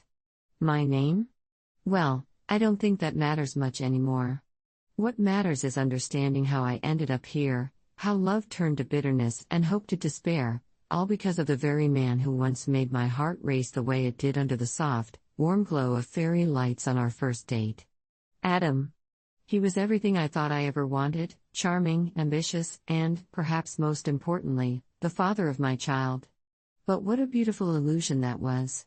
The summer sun poured through the window that day, one of those golden afternoons where everything feels perfect, the world wrapped in a cozy blanket of warmth. I had been nursing Lily, her tiny fingers wrapping around my thumb, her baby coos filling the house with a sweetness that made the chaos of new parenthood seem bearable. Adam was supposed to come home early from work that day. He promised he'd help me with the mountain of laundry piling up like an insurmountable wave. "I've got your back," he texted, yet his late-night meetings had turned into an affair with ambition, leaving me to navigate the uncertainties of new motherhood alone. And I should have known, when a man is searching for recognition in the boardroom, he often forgets the love that exists at home. I can still feel the sting of disappointment, like a raw wound that never quite healed. I would wait, staring at the clock, praying he'd walk in and sweep me off my feet, but instead, I'd be left clutching my baby girl, wondering if I was enough for both of us. Then came the night that shattered everything. The call I received from an unknown number, his voice echoing in my mind as I listened to the words that cut deep, each syllable coated in betrayal. "It's not what you think," he pleaded, but those words were empty sounds in a spiraling universe. I wanted him to hear me, to listen for once, but he'd already chosen his path, one paved with shattered promises and whispered lies. So, here I am, looking back at the moments that led to this, a single mother standing at the precipice of revenge, the darkness swirling around me like a storm. I know it's not healthy to dwell on such thoughts, to cling to anger like a lifeline, but sometimes, the heart doesn't listen to what the mind knows is wrong. I can't change what happened, nor do I want to forget. Instead, I find solace in the notion that, perhaps, there's a way to reclaim my voice, a way to ensure Adam finally understands the weight of his choices. Just a little nudge, a flicker of retribution, and I'll show him that I am not just a shadow lurking in the corners of his life. I'm stronger than he ever believed. And this is where our story begins. As the days blurred into nights, the isolation began to seep beneath my skin, gnawing at my sanity. The first sign of Adam's betrayal didn't hit me like a storm, it crept in like a thief in the night, subtle but insidious. I remember the way he would come home with a scent of cologne that wasn't his, sharp and foreign, each time he claimed to be working late. I brushed it off, convincing myself that it was merely a new fragrance he had taken a liking to. How naive I was. But then, those late nights turned into a routine. The excuses piled up like the dirty dishes in my sink, and I could feel the tension growing between us, like a taut string ready to snap. I'd sit on the worn-out couch, Lily cradled in my arms, her soft breaths a soothing balm on my frayed nerves. He'll come home soon, I'd tell myself. But with each minute that ticked by, doubt seeped into my heart. The moment I discovered the truth is etched into my memory like a scar. It was a rainy Thursday, the kind of day that magnifies feelings of melancholy. I had just finished a long day of juggling baby cries and diaper changes when my phone buzzed with a message from a friend. I saw Adam at the bar with someone. "You should talk to him." The words hung in the air, heavy and suffocating. At first, I felt disbelief. I wanted to laugh it off, to write it off as gossip or misunderstanding. But the fluttering in my stomach told a different story. I hesitated, fear mixing with an urge I couldn't quite identify. I should confront him, but what would I say? I had no proof. Just whispers. But the instinct to protect my family ignited a fire within me, urging me to investigate further. That evening, I put on my coat, Lily bundled up in her tiny onesie, and I drove towards the bar my friend had mentioned, the place where our laughter echoed just a year prior. I was a ghost of myself, floating through the parking lot, the neon lights casting an eerie glow on my skin. The air was thick with tension and tainted with dread. Peering through the glass, I saw him, my Adam, leaning against the bar, a beautiful woman with striking blonde hair perched on the stool beside him. My heart raced, each beat laced with disbelief. I waited for the warmth of anger to wash over me, but the chill of betrayal enveloped me instead. I watched as he leaned in, laughing in a way that felt painfully foreign. I wanted to turn away, to shield myself from the reality that was unfolding before my very eyes, but I was rooted to the spot. Each laugh echoed in my ears, a haunting melody of our past. I can't explain the flood of emotions that crashed over me, confusion, sadness, anger, all intertwined, creating a tempest within. The little girl in my arms began to stir, sensing my turmoil. I couldn't help but think, why can't you just see me? Hear me? And then it hit me hard, I was not just watching a man betray me, I felt like a fool for believing his promises, for clinging to the idea of us. The weight of anger turned to guilt, and I couldn't shake the feeling that I had somehow failed to be the partner he needed. Had I not pushed him enough? Was I just another obstacle in his pursuit of greatness? The inner dialogue twisted itself around my heart, squeezing tighter with every breath. In that moment, something shifted. I realized I was losing myself in a world where trust had turned to ashes and love evaporated into bitterness. I felt fragile, like a glass figurine left to the mercy of an earthquake. The laughter I once cherished now felt like clattering shards, echoing mockingly in my ears. The weeks that followed were a blur of humiliation and solitude. I confronted Adam about what I'd seen, my voice trembling yet laced with the strength I thought I had lost. He denied it, of course. It was just a colleague from work, he said, eyes wide with feigned innocence. But I could see the flicker of panic in his gaze, a fleeting glimpse of the man he was attempting to mask beneath layers of deception. "You're being paranoid." Paranoid. That word dug into me like a knife, twisting and turning until it broke the surface of my skin. I desperately wanted to believe him. But once that veil of trust was ripped away, how could I? Each time I saw him, I felt like I was staring at a stranger, someone who had betrayed the very essence of what we built together. And so the isolation deepened. Friends tried to reach out, but I pushed them away, convinced they wouldn't understand. I felt like a burden, a woman too broken to be fixed. When they invited me out, I made excuses, I have to stay home with the baby, or I'm too tired. I was terrified that they might see the hurt in my eyes, witness the unraveling of my spirit. One night, while scrolling through social media, an act of self-torture, I now realize, I stumbled upon a picture of Adam, his arm wrapped around that woman. The caption read, "Best night ever." A wave of nausea crashed over me as I dropped my phone onto the coffee table, watching it bounce clumsily before falling to the floor. How could he do this to me? To us? My heart shattered further into pieces, each fragment a reminder of what I once believed was love. I remember looking down at Lily, her innocent face unaware of the darkness looming over her life. What kind of future could I possibly give her? My world felt like it was crumbling, and just when I thought things couldn't get worse, an even more crushing blow landed. One evening, I received an unexpected visit from Adam's mother, a woman I had loved and respected. She arrived with a sympathetic smile, but there was something ominous lurking in her expression. "I just wanted to check on you," she said, but it quickly became clear that this was not a social call. "Honey, Adam has shared some concerns about you. He thinks you need help." Her words hit me like an icy wave, crashing onto the shore of my already battered self-esteem. Help? What did he tell her? I could feel the heat rising in my cheeks, the vein in my temple throbbing in reaction to the anger boiling inside me. I was not the one who needed help, he was the one who had disrespected the very foundation of our family. I managed to nod politely, despite the whirlwind of emotions raging within. After she left, I stood frozen in the middle of my living room, the weight of her visit pressing down on me like a heavy blanket. I felt the walls closing in, the isolation suffocating me.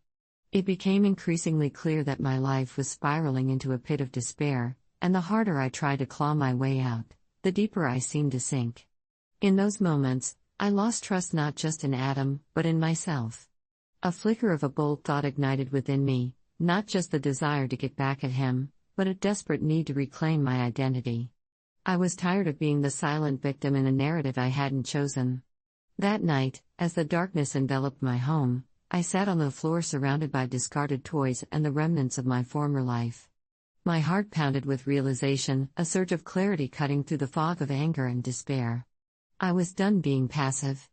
I had been patient long enough, waiting for someone to hear me, to acknowledge the pain I felt. But maybe I shouldn't be waiting for apologies or changes from someone who couldn't comprehend the damage he had done. Instead, I needed to take control of my own story.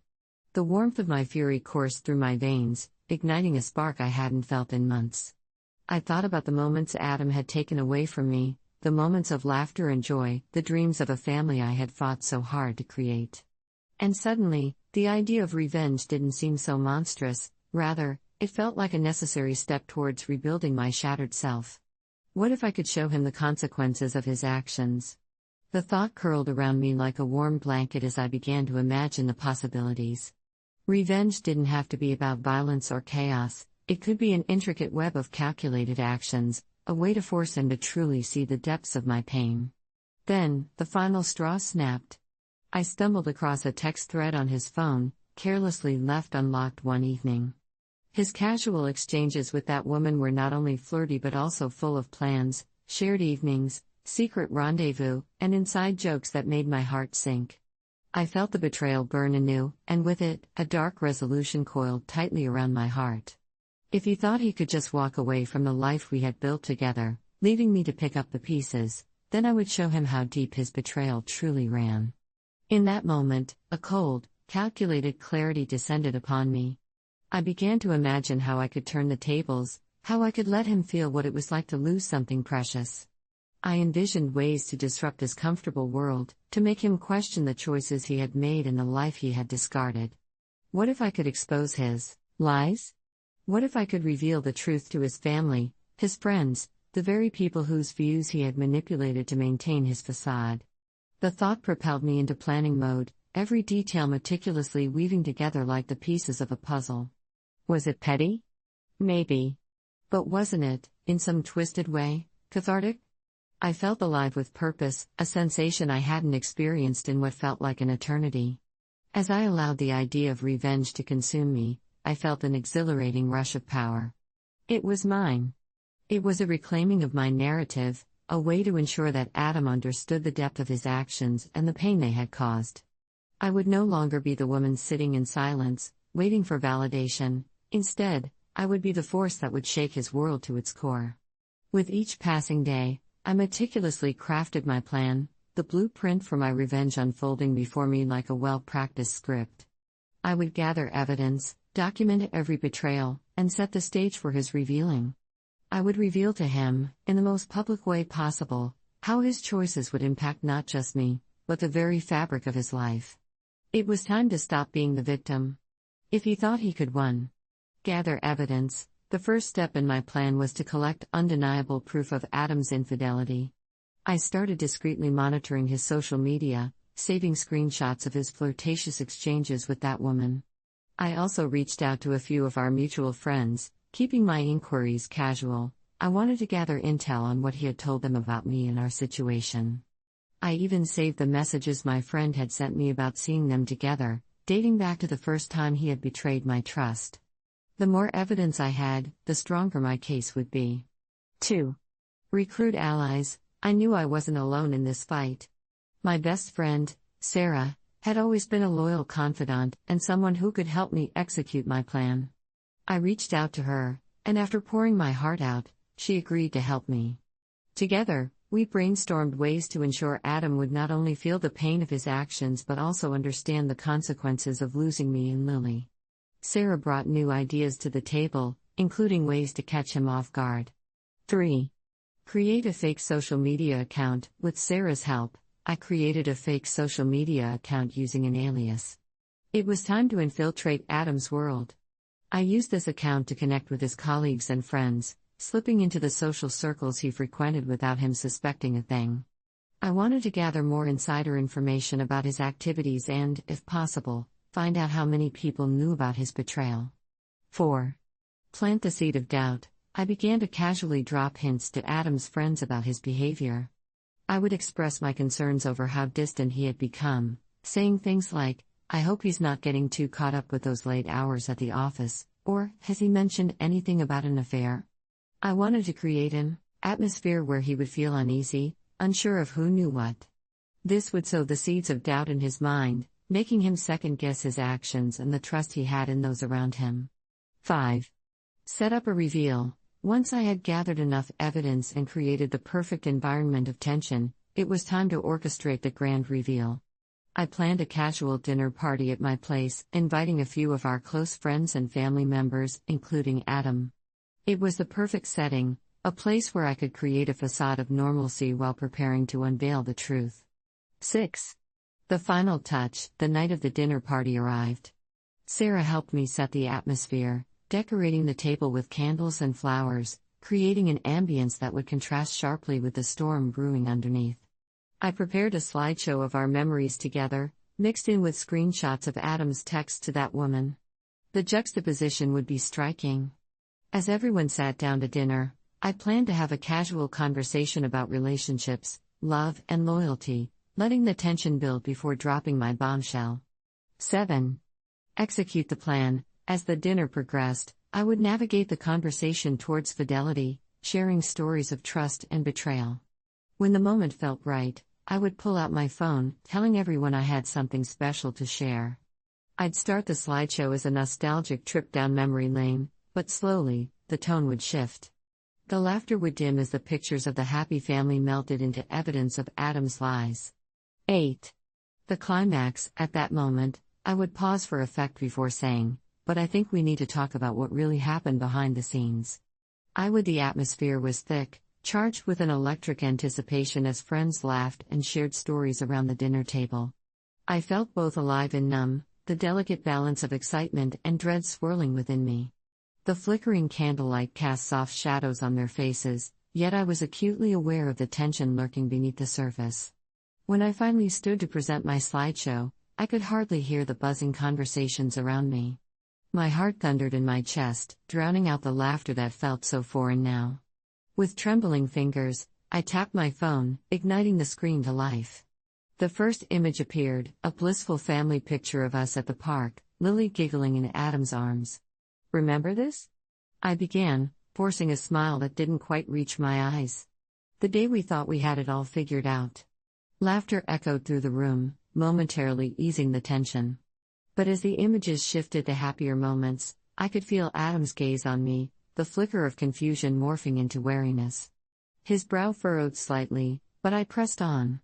Each image slowly morphed into the next, transitioning seamlessly into the darker moments of my betrayal. I casually commented on our beautiful memories, but I could see Adam's smile dimming with every passing image. The lightheartedness began to fade as I approached the climax of my plan. Then, the mood took a sharp turn. With a breath that trembled in my throat, I changed the tempo of my speech. But sometimes, things aren't what they seem, I said, my voice steady, almost eerily calm. I could feel the eyes of our friends shifting toward Adam, and the delighted chatter slowly faded into an uneasy silence. Sometimes, what we thought was love is merely a mask for betrayal. As the next image flickered onto the screen, it displayed the damning text messages, the ones that had made my heart plummet into despair. I could hear the collective intake of breath from the room. Adam's face turned pale, his expression morphing from confusion to horror as the screen filled with evidence of his betrayal, the words jumping off the screen like daggers. "Look at this," I said, my voice rising above the mounting silence. "This is what you've been doing behind closed doors, Adam?" I felt liberated as the truth rolled off my tongue, a cathartic release that sent chills down my spine. "While I was home caring for our daughter, you were out here flirting, lying, and betraying the trust we built together." His eyes darted around the room, searching for support, but the faces of our friends began to scrutinize him, incredulity etched into their expressions. I could see the gears turning in their minds, the realization gripping them as they processed the betrayal they had, unknowingly, been complicit in. Adam opened his mouth in protest, desperately trying to grasp at the straws of defense. "It's not what you think. I can explain," he stammered, but his voice faltered against the weight of the truth. "Explain?" I shot back, letting the bitterness seep into my words. "Explain what? How you've undermined every promise we made? How you thought I wouldn't find out?" I stepped closer, my heart racing with a potent combination of rage and empowerment. "You should have listened, Adam. I begged you to hear me when I told you I felt alone. But you turned your back on me." His expression morphed into one of panic as I swiped through more damning texts, revealing his careless words, though the room was stifling, the silence that followed my revelation thick and uncomfortable. Every eye was on Adam, their disbelief mingling with the dawning realization of the man they thought they knew. My pulse quickened as I watched him squirm under the weight of his own actions. This was the moment I had been waiting for, the culmination of my plan, where his betrayal was laid bare before those who had once supported him unconditionally. But amidst the chaos of emotions swirling around me, an unexpected wave of sympathy washed over me.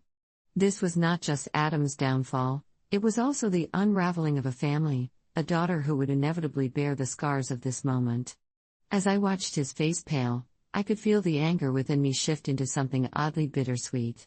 Was this really what I wanted? As whispers of disbelief filled the air, I turned my gaze away from Adam, my heart aching for Lily, who was blissfully unaware of the storm brewing in her life. All she wanted was a loving family, and here I was, tearing apart the very fabric of that dream. I swallowed hard, trying to steady my voice. "I didn't want this," I confessed, my heart heavy with the realization that while I sought revenge, it would only lead to more pain for my child. In that moment, I understood the duality of revenge. It offered a fleeting sense of empowerment but carried with it an undeniable burden. I had fought so hard to reclaim my narrative, yet I couldn't escape the undeniable truth that every action has consequences, especially when those actions involve the people we love. Adam stumbled out of the chair he had been sitting in, his face flushed with humiliation.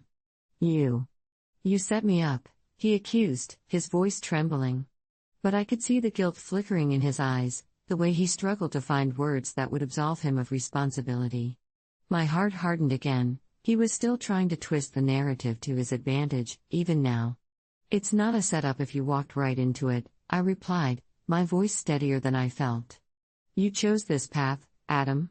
You chose to betray me. And now, the truth is finally out." The tension in the room was palpable.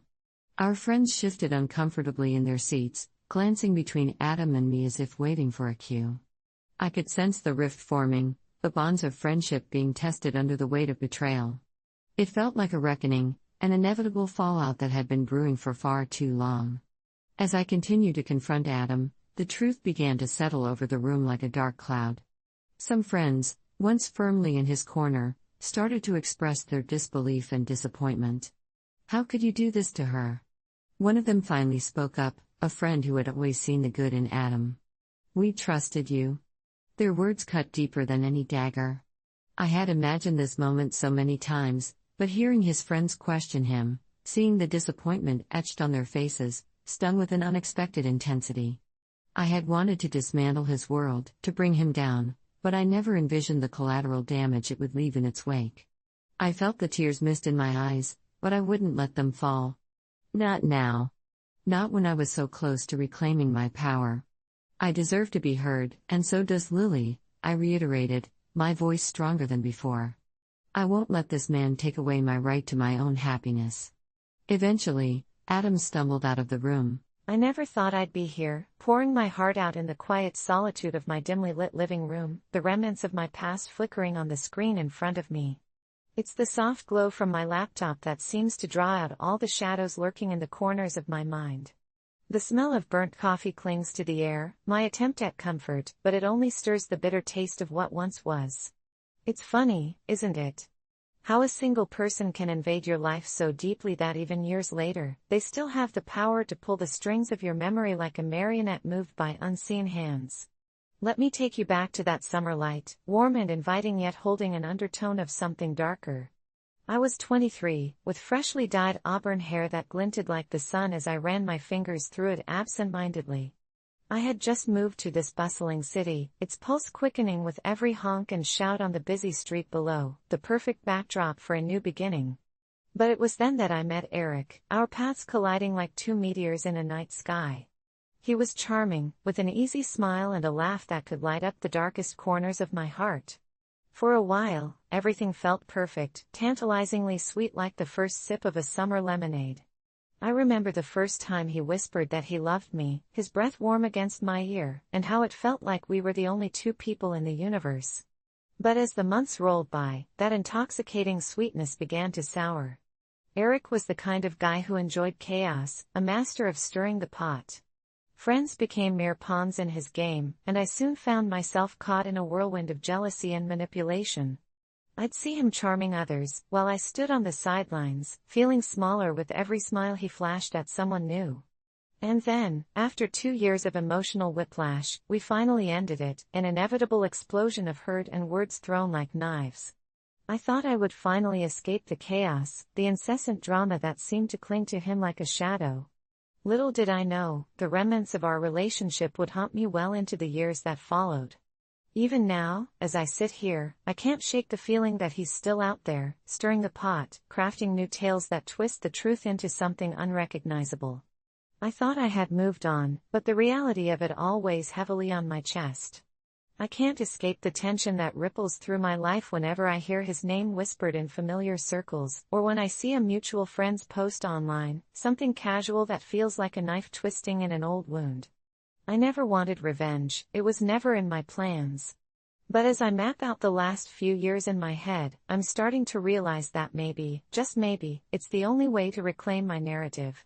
I can't let him roam free in my mind, planting seeds of doubt and chaos. I need a plan, and I need it to be clever, calculated, something that will finally put an end to his manipulations. Because we all know the truth, when someone shows you who they are, believe them. And I believe Eric is still that same master puppeteer, playing games, and I'm ready to cut the strings. The conflict didn't surface all at once, it was more like a slow unraveling, a gutting of everything I thought I understood about our relationship. In the early days, Eric's charm was intoxicating, but soon it became a veil, hiding the chaos beneath. The small betrayals emerged like cracks in a once beautiful vase. I remember the first time I felt it, an oyster of doubt nestled in my stomach. We were at a party, surrounded by friends, laughter swirling around us like autumn leaves. I caught Eric's gaze lingering too long on another woman, her laughter drawing him in like a moth to a flame. I brushed it off, foolish jealousy, I told myself, but then I couldn't shake the feeling. Was it paranoia, or was there something to it? My nights grew restless, each tick of the clock amplifying my insecurities. Slowly, I began piecing together the small lies. An innocuous text he'd forgotten to delete. A change in his energy, like he was a stage actor slipping out of character. The way he'd tell stories about our adventures, embellishing them to seem more thrilling, as if he needed validation from others rather than me. Yet, every time I confronted him, he'd wrap me up in his words, his beguiling smile disarming my anger. "You know I only have eyes for you," he'd say, and I'd want to believe it. After all, love is blind, something I had learned the hard way. But the whispers grew louder, and soon enough, I couldn't ignore them. Friends began to pull away, their gazes heavy with unspoken truths. "Is something going on with Eric?" one of them asked cautiously one night, her brow furrowed with concern. It felt like a punch to the stomach. I remained silent, a mask of laughter plastered over my confusion. Yet, the truth was festering. I could sense it, he was painting me as the villain in his retelling of our story. I was the one who was too needy, the crazy one, while he was simply the misunderstood artist. The more I dug, the more it hurt. Then came the day of the final betrayal, the one that shattered the glass of my world. I stumbled upon his social media, a late-night scroll through the screen, and there it was, a picture of him, arms wrapped around another woman, laughter spilling from their lips, eyes sparkling with that same mischievous light he once reserved for me. The caption read, "Finding new adventures." My heart sank. I thought I was building a life with him, but this was a dagger to the heart. I had been right all along, hadn't I? The masquerade was over, the truth stripped bare, and there I was, left to grapple with the wreckage. My hands trembled as I replayed the moment over and over, trying to convince myself it was a cruel joke. But deep down, I knew it was real. Eric had moved on, and I was still trapped in the cage of our shared memories. The anger bubbled up, igniting a fire inside me that I had never felt before. How could he? Why would he twist the knife like this? Each betrayal thrummed through my veins, a reminder of the weeks I spent questioning my worth. I felt like the fool, duped by the very person who had promised me the universe. And there it was, the bitterness I had tried to ignore creeping up my throat. I wanted to scream, to confront him, to make him feel the same suffocating pain he had thrust upon me. But I couldn't just lash out, I needed to be strategic. The weeks turned into months, and I found myself falling deeper into an abyss of distrust. Friends I once confided in began to fade away, their silence heavy with judgment and the unspoken knowledge of his betrayals. Every time I reached for reassurance, all I got was pity, their eyes darting nervously as if I were the one with the problem. I felt like a pariah in my own life, suffocated by the weight of the world's expectations. The isolation gnawed at me, an incessant reminder that the bonds I thought were solid were little more than threads ready to snap. I couldn't turn to my friends because I was terrified they'd take his side or, worse, confirm the whispers I feared were true. I became a ghost in my own life, wandering through social gatherings, cloaked in forced smiles while the laughter felt like a distant echo. But then the humiliation hit an all-time low. It was a chance encounter that solidified my worst fears. I was at a coffee shop, scrolling mindlessly through my phone when I heard that unmistakable laugh, his laugh, coming from behind me. My stomach knotted, and my pulse quickened as I turned to see him sitting there, grinning with that same charm, and holding hands with the woman from the photo. A punch of betrayal surged through my chest. I wanted to vanish, to dissolve into the floorboards, but instead, I froze. It was as if time had paused just for me to witness my own degradation. They were sharing a moment that mirrored ours, soft gazes, playful nudges, and I could feel the heat creeping up my neck, a wave of anger mixed with a feeling of utter worthlessness. As I awkwardly gathered my things, I could feel their eyes on me, could sense the judgment cascading silently between them. I spilled my drink everywhere, the cold brew soaking the floor and my shoes, an accident, but in that moment, it felt like a symbol of my life upended. I mumbled an apology, my cheeks flushed with both embarrassment and fury, and rushed out before I could hear their laughter echoing in my mind. That day was the tipping point. I became paranoid and suspicious, watching as the remnants of our shared circle of friends began to dwindle to mere acquaintances. I heard snippets of conversations that felt like they were directed at me, whispers about my crazy ex and how I should just let it go. The words stung, a reminder that Eric was still casting his spell, warping the narrative to fit his needs. It felt like a cruel cosmic joke. I had once built a life and shared a vision of the future with this person, but now I was an outcast in my own story. The shame of being portrayed as the villain made it impossible to trust anyone. Even the people I once considered allies began to retreat, their glances heavy with pity or judgment, and I couldn't help but think they were taking Eric's side without even knowing the full story. I began to lose myself, feeling like a ghost in my own skin, haunted by echoes of laughter that felt long gone. Friends who once texted just to check in started fading out, leaving me stranded like driftwood in a sea of betrayal. The isolation crept deeper, wrapping around me like an anchor, dragging me down into a darkness I couldn't escape. But one night, while scrolling through old photos in a fit of nostalgia, I stumbled upon a video of Eric and me at a concert, the way his arm was wrapped around me, my laughter ringing out like a melody. We looked so happy, so in love. But as I watched, something shifted deep within me. That moment was long gone, and the person in that video felt like a stranger now. I could no longer ignore the gnawing need for closure, for an end to the chaos he had brought into my life. And then it hit me, the night of the coffee shop encounter had been the catalyst, but this was the ignition point, the moment of clarity. I didn't want to be haunted by memories any longer. I wanted to reclaim my narrative, to take back what he had stolen from me, my confidence, my peace, my story. I was tired of being seen as the villain in a story I didn't choose to write. In that moment, I made my decision.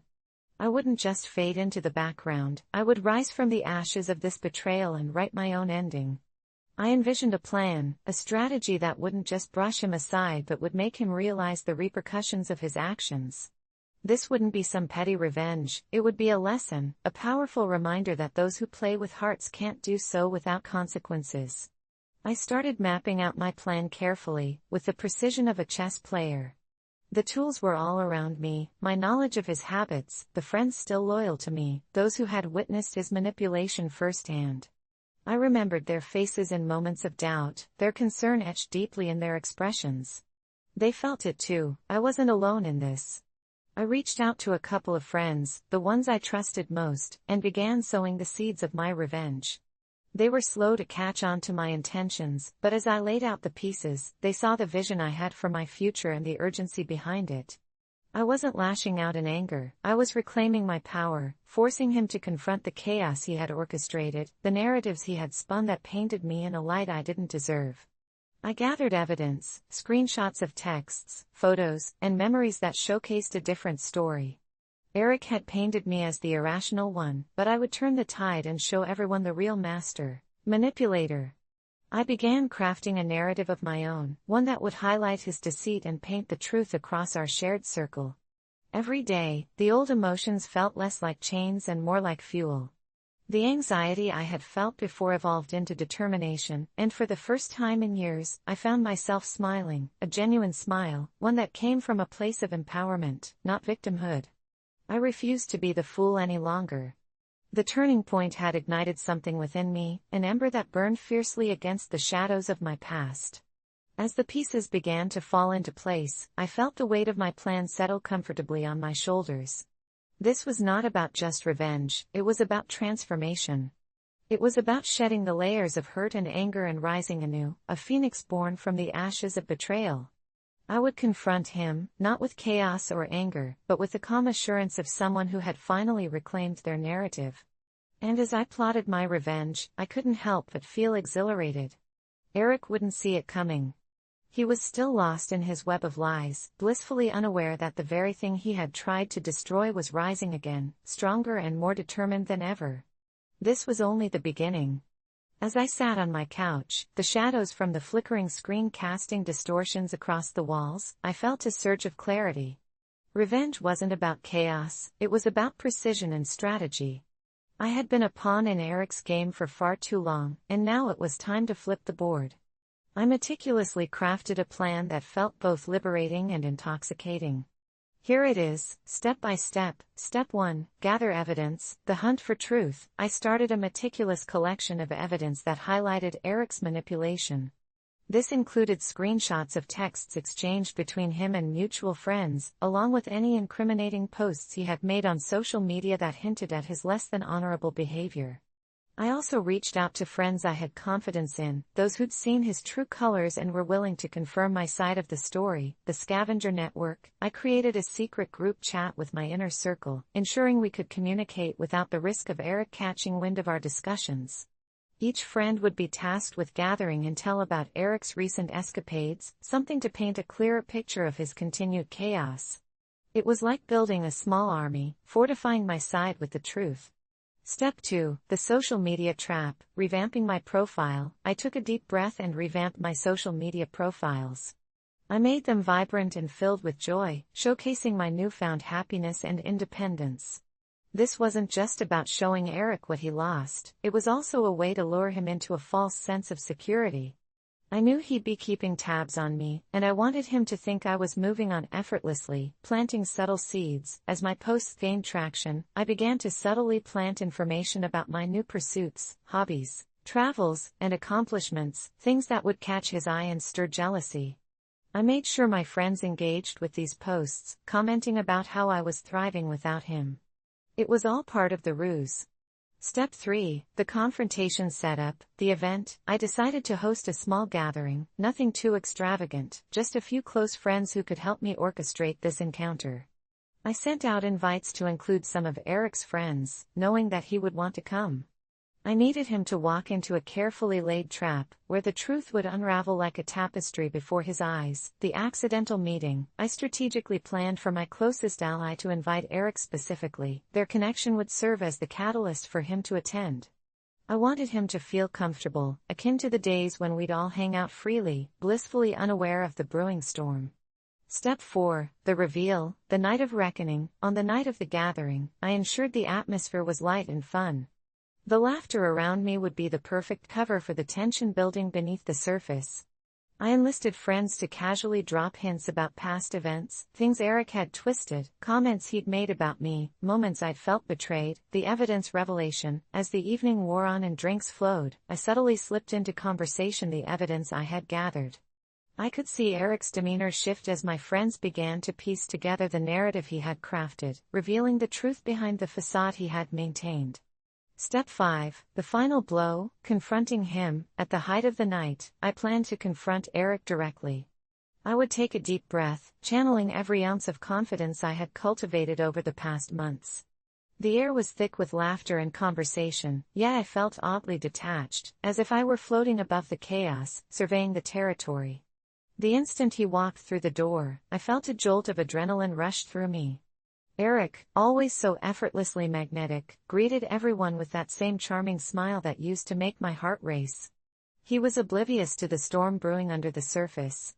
As he made his way through the crowd, greeting old friends, I could see the hint of confusion etched into his expression as he noticed the awkward glances exchanged among our mutual friends.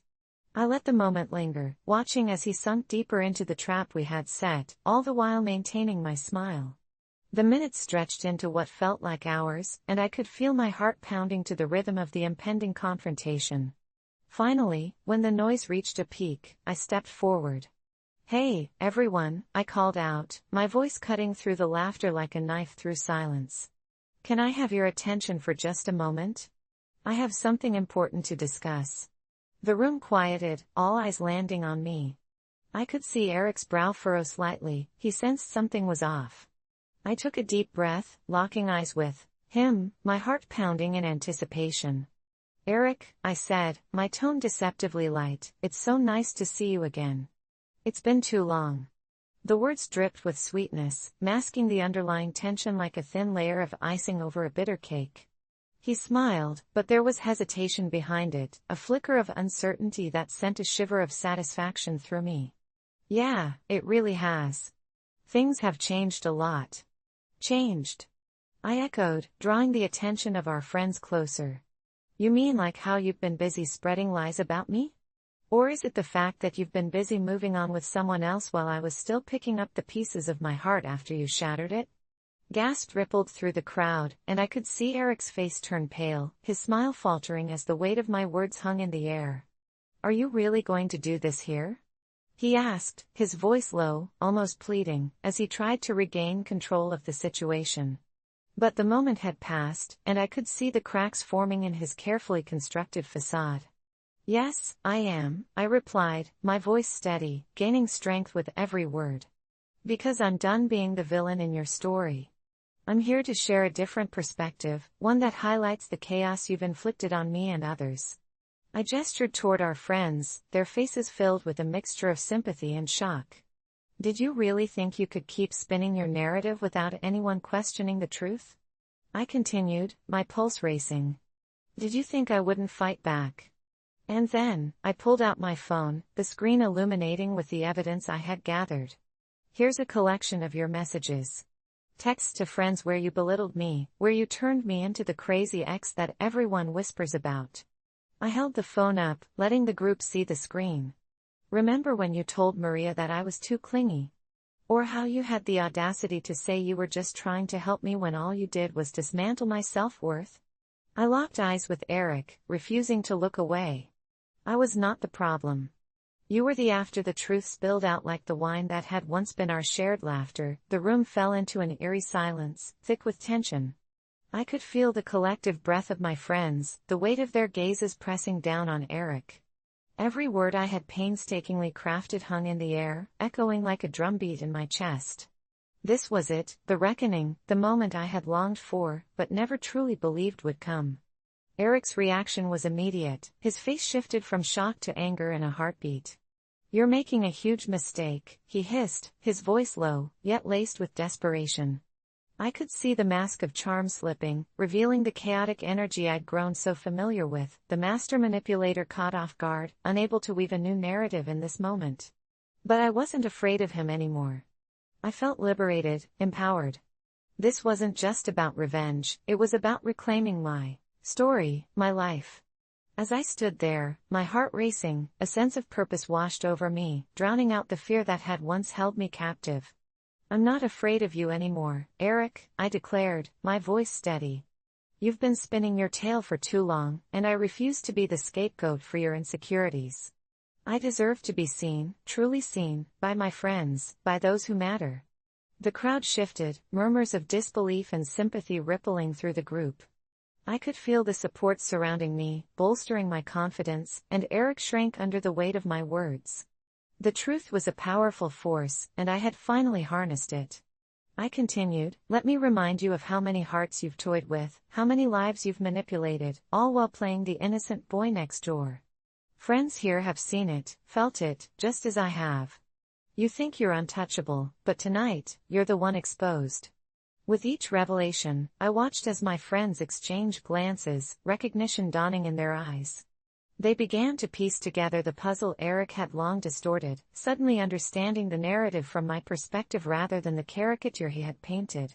The laughter from before had turned into an uncomfortable tension, and I could see the cracks in Eric's facade deepen. One of my friends, Mia, stepped forward, her voice steady. I've seen it too, Eric. The way you twist stories, how you manipulate people. It's not okay.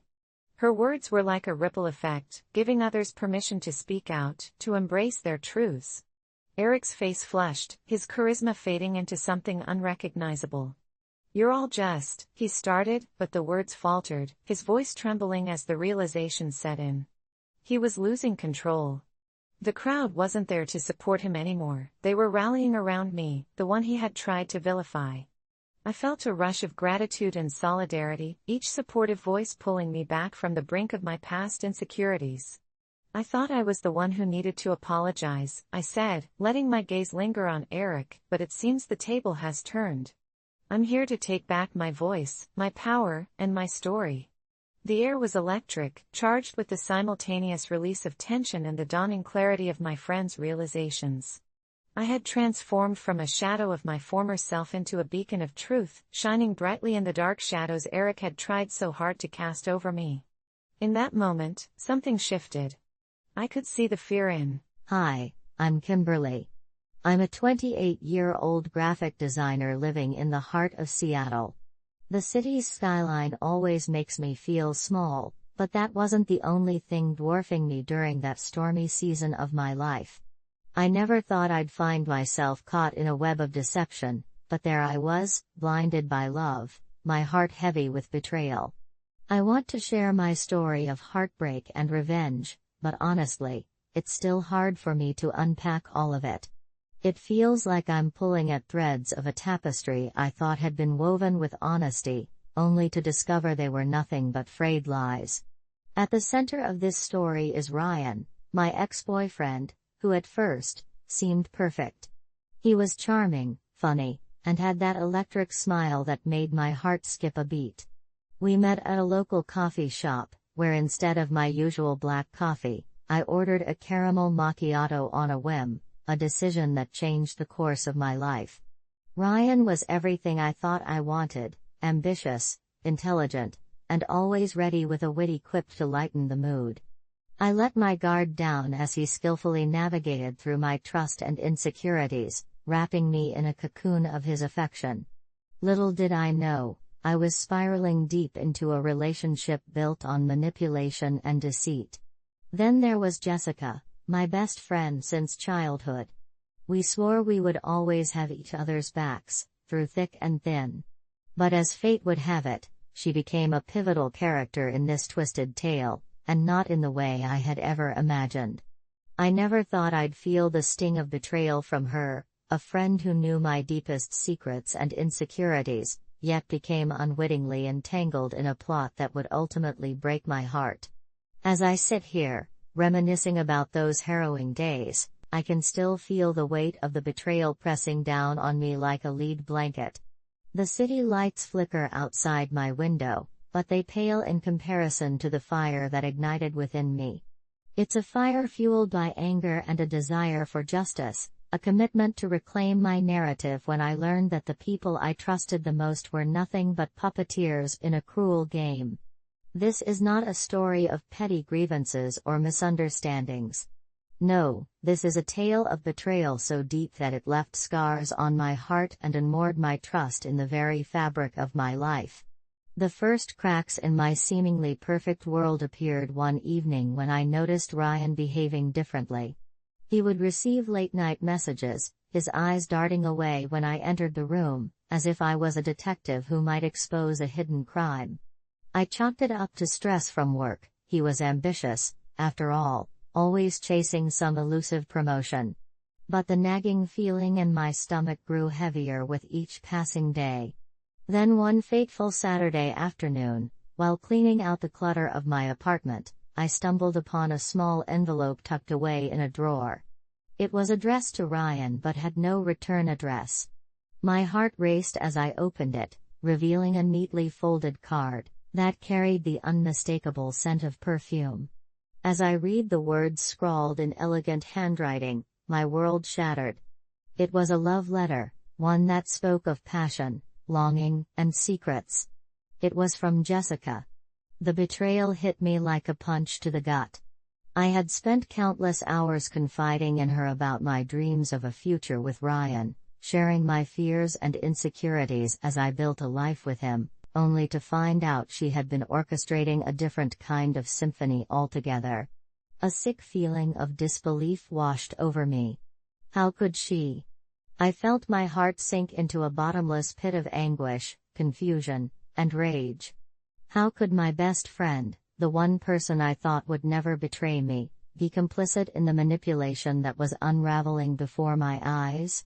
As the days rolled into weeks, I confronted Ryan.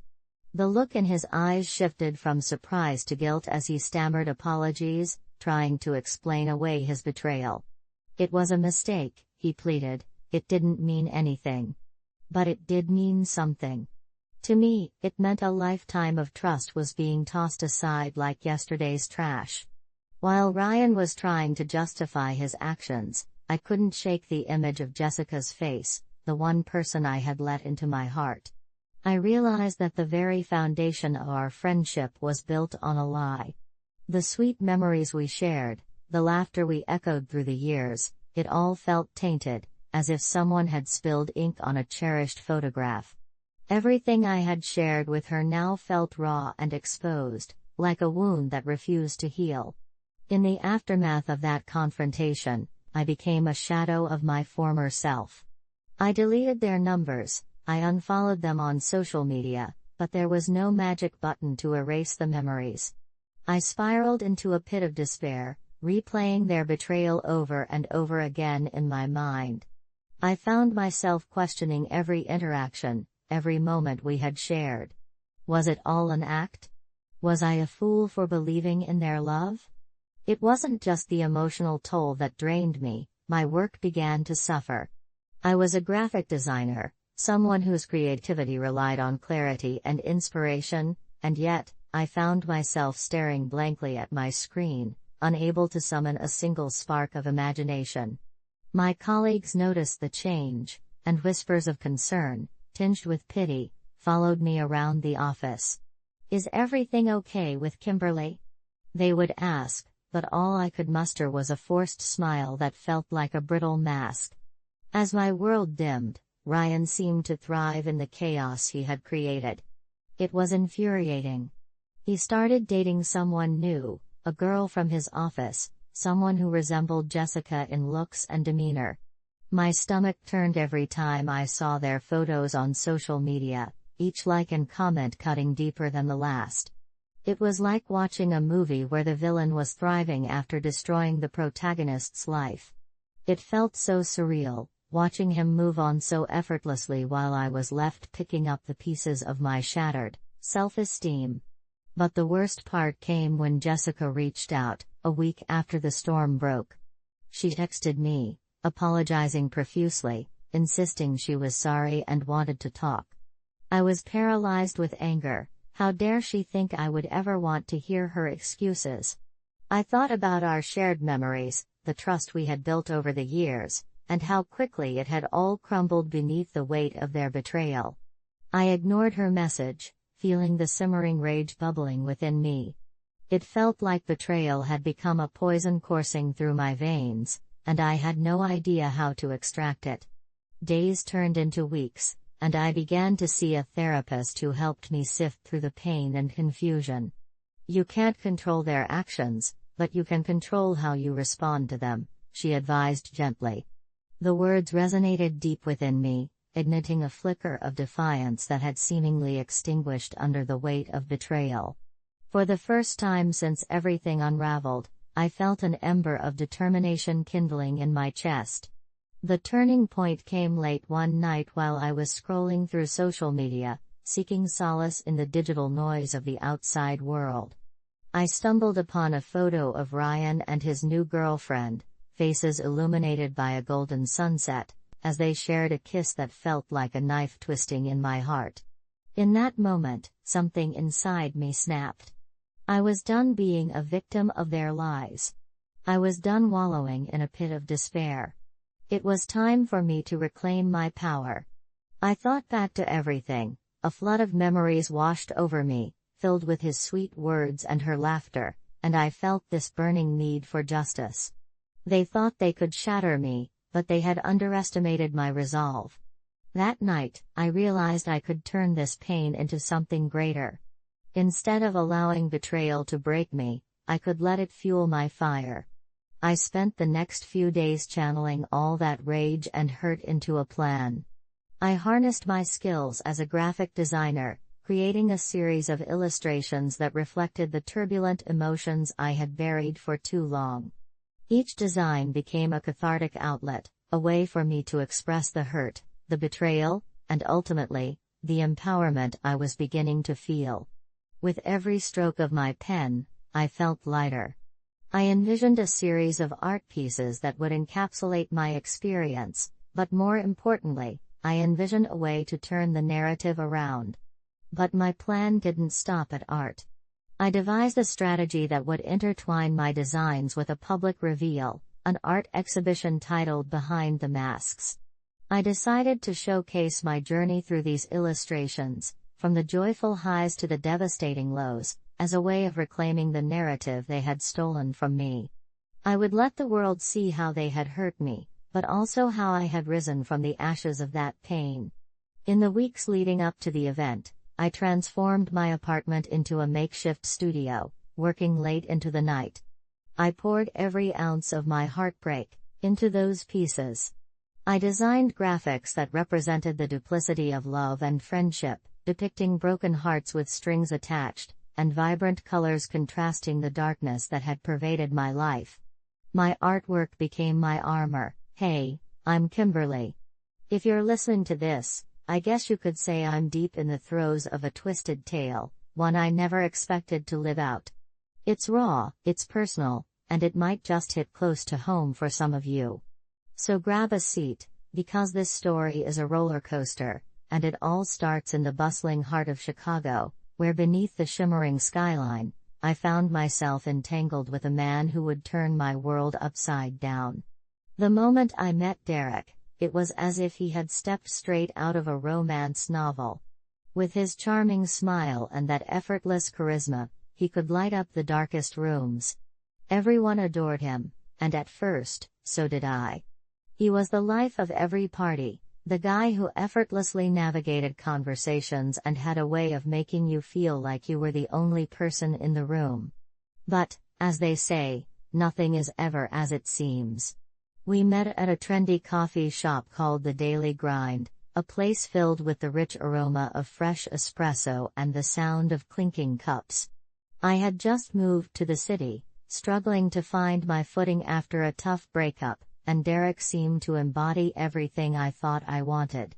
We hit it off instantly, or at least I thought we did.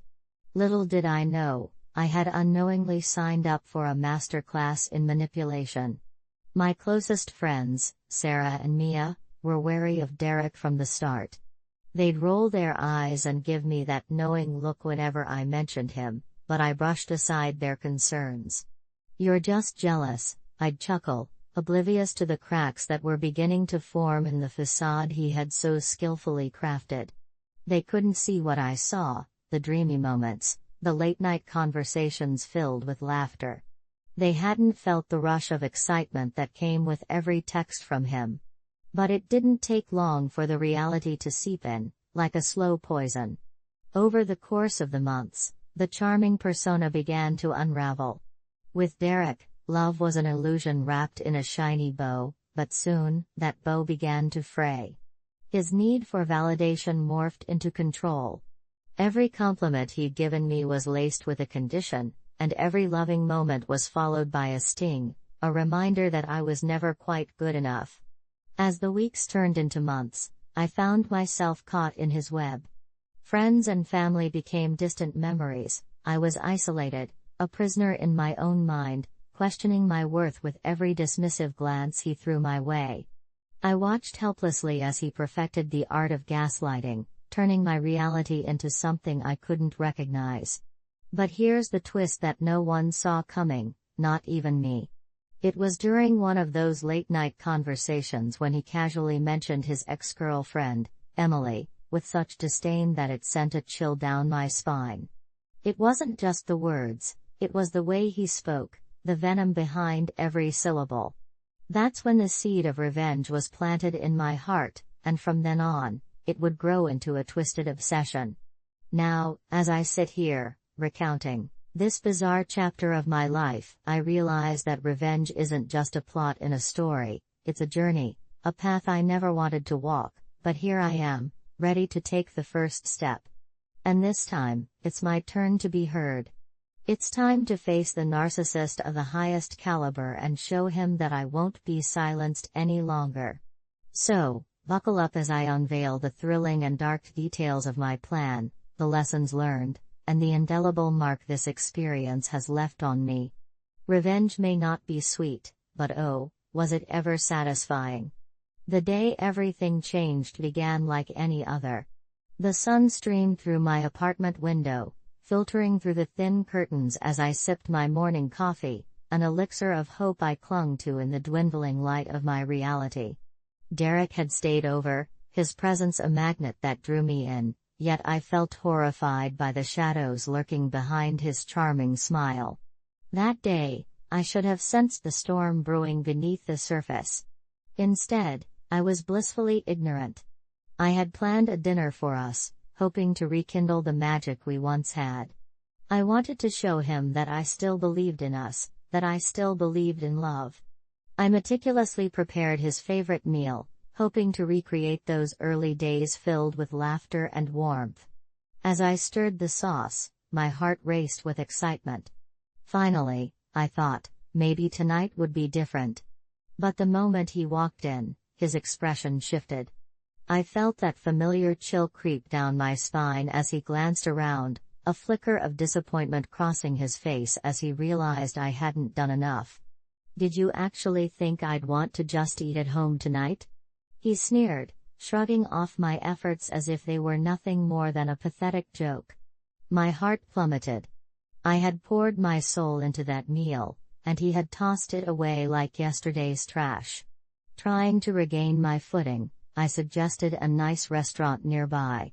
But instead of appreciation, I was met with a dismissive wave as he turned toward his phone. He was scrolling, immersed in his own world while I stood there, a ghost in my own home, feeling the walls close in around me. Hours later, after yet another failed attempt at connection, I snapped. "Why do you treat me like this? Why do you make me feel so small?" I blurted out, my voice trembling with a mix of anger and defeat. He looked up from his screen, genuinely taken aback, as if he had no idea what I was talking about. "Oh, come on, Kimberly. You're being dramatic," he replied, veering into that all too familiar territory, belittlement. "You're lucky to be with me. Just look at yourself. A little self-awareness would go a long way." Those words cut deeper than any knife. It felt as if he had stripped away my entire identity, layer by layer, leaving me raw and exposed. Had I really let myself be reduced to this trembling shadow of who I once was? The realization crashed over me like a wave, and suddenly, the memory of Emily resurfaced, haunting me like a specter. I remembered how he had disparaged her, how he'd made her seem vindictive and malicious when all I could see was a woman who had once loved him. I felt her pain morphing with my own, intertwining in a desperate plea for justice. That night, it hit me, Derek didn't just manipulate me, he was a master of emotional destruction, a narcissist who needed to feel superior at all costs. I had been a pawn in his game, but not anymore. In that moment of anguish, something inside me snapped, igniting a fire that I never knew existed. I could either wallow in my misery or channel that rage toward something more powerful, something that would show Derek the truth of his own cruelty.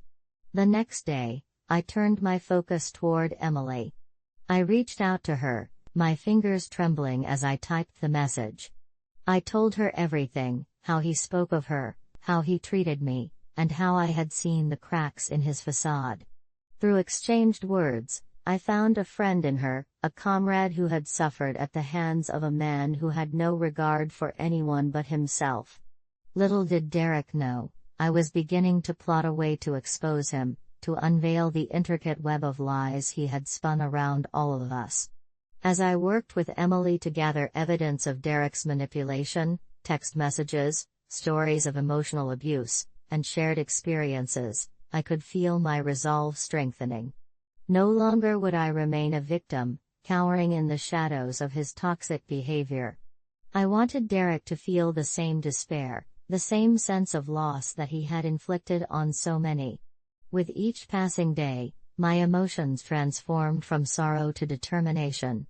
I was no longer just Kimberly, the love-struck girl. I was a force to be reckoned with, fueled by the betrayal and injustice I had endured. As I prepared to set my plan in motion, the realization settled in that revenge might not only offer satisfaction but a sense of closure I had yearned for since the very beginning. And so began my journey of vengeance, drawing the curtain back on the narcissist of the highest caliber, Derek, who had underestimated the strength that lay dormant within me. As the days turned into weeks, I noticed a shift in my demeanor. The quiet resolve I had uncovered began to give way to a darker energy, a thrill that coursed through me with each piece of evidence I gathered against Derek. My emotions, once a chaotic storm of love, confusion, and despair, turned into a laser-focused mission. However, as I delved deeper, things escalated in a way I hadn't anticipated. Derek was clever. He could sense the change in me, the way I had begun to stand my ground during our conversations. His charm faded into annoyance. One evening, we were out with friends, and I dared to laugh a little too freely, sharing an inside joke with Mia. I could feel his gaze burning into me, his hostility palpable. Afterward, he pulled me aside, his voice low and menacing. You think you're so funny, don't you? You think your little games will make me forget who's in control? The threat hung heavy in the air, and I felt the cocktail of fear and anger twist in my stomach. But it only fueled my resolve. I was no longer a puppet dancing to his tune, I was the knife hidden beneath the silk. Each verbal jab he threw my way, every belittling comment, solidified my plan. It became a sick game, who could outwit the other. I toyed with the idea that if he was going to play the villain, I might as well play the part of an avenger. Then there was that night, the night that would ignite the chain of events that would lead to my ultimate confrontation with him. I had spent hours preparing for a party Derek was throwing at his apartment. As I set out my outfit, something daring, something confident, I felt empowered. But the moment I walked through the door, wearing a smile that didn't quite reach my eyes, I was hit with a tidal wave of Derek's narcissistic energy. His attention was fixed on me, but it wasn't admiration I saw, it was barely contained contempt. "Wow, you clean up nice, Kimberly," he said, with a smirk. "Did you pull out all the stops for me tonight?" His friends laughed, but it was the way he said it, like I was a cheap, hastily assembled outfit he picked up at a discount store. I held my chin high, the resolve I'd been nurturing bubbling to the surface. "I'd say I'm dressing for myself, not just for you," I replied, feeling an unfamiliar heaviness lift from my chest. But that only seemed to agitate him more. Throughout the night, he would make snide remarks, cutting glances in my direction whenever I engaged with others. It became an unbearable game of humiliation. He was artfully weaving a narrative that turned everyone against me, painting me as dramatic and overreactive. As the laughter of his friends echoed through the room, I felt invisible, drowning in my own agony while he thrived in his kingdom of narcissism. The tension was suffocating. I had to get out. I excused myself and stepped out onto the balcony, cold air wrapping around me like a lifeline. My phone buzzed in my pocket, a message from Emily. "Don't let him get to you. Remember, you're strong. You can do this." Tears stung my eyes as I read her words. She had become my anchor in this storm. I took a deep breath, wiping my eyes and trying to reclaim the courage I felt slipping away. But just then, the door swung open, and there he stood, Derek, the embodiment of chaos. "What are you doing out here?" he demanded, his tone sharp, slicing through the serene night. "Hiding? You know, you're not that special. Don't think you can just decide when to show others your little strong side." I felt that mix of anger and despair crash into me again. "I'm not hiding. I'm taking a moment because being around you is exhausting," I fired back, each word resonating with the determination I had been cultivating. His eyes darkened, and he stepped closer, invading my personal space, his breath hot against my face. "You think you're tough, huh? You're just a scared little girl trying to prove herself. You don't want to mess with me, Kimberly. You have no idea who you're dealing with." His threats sent shivers down my spine, but within me, that fire blazed brighter. I wasn't scared. I was emboldened. I stood my ground, meeting his gaze unflinchingly, and in that moment, I realized how far I'd come. The little girl he once berated was now on the cusp of destroying the very foundation of his carefully crafted world. My heart raced as I held my ground, feeling the tension pulsate between us like an electric current. Derek's face contorted with rage, and I relished the madness in his eyes. He thought he could intimidate me, toy with my emotions like I was a marionette dangling on strings he controlled. But as I stood there, bathed in the pale light of the moon, I felt a shift inside me, an awakening, a clarity that sliced through the fog of despair he had wrapped around me. "You don't scare me anymore," I declared, the words spilling from my lips like molten lava, hot and fierce. A strange sense of power surged through me, igniting that ember of revenge I'd been nursing for weeks. In his twisted world where he wore the crown, I suddenly saw the path laid out before me. What if I could turn the tables and show him that the very tactics he used to manipulate and belittle could be his downfall? In that moment, I recalled how he had spoken of Emily, his ex-girlfriend, with such venom. It had ignited something in me then, but standing here now, it felt like a complete revelation. I no longer wanted just to survive, I wanted to dismantle his empire of deceit brick by brick. I envisioned Emily by my side, the two of us standing tall against the tide of Derek's narcissism. He had painted us both as weak, but together, we could be formidable. "Tell me, Derek," I pressed, my voice steady despite the turmoil churning within. "What are you so afraid of? Is it that I might actually stand up for myself? That I might expose you for who you really are?" For a moment, he looked taken aback, as if my words were foreign to him. His bravado wavered, and I could see the flicker of doubt in his eyes. Was he truly the all-powerful ruler he believed himself to be? "I'm not afraid of you, Kimberly," he spat, but I could hear the lie woven into his tone.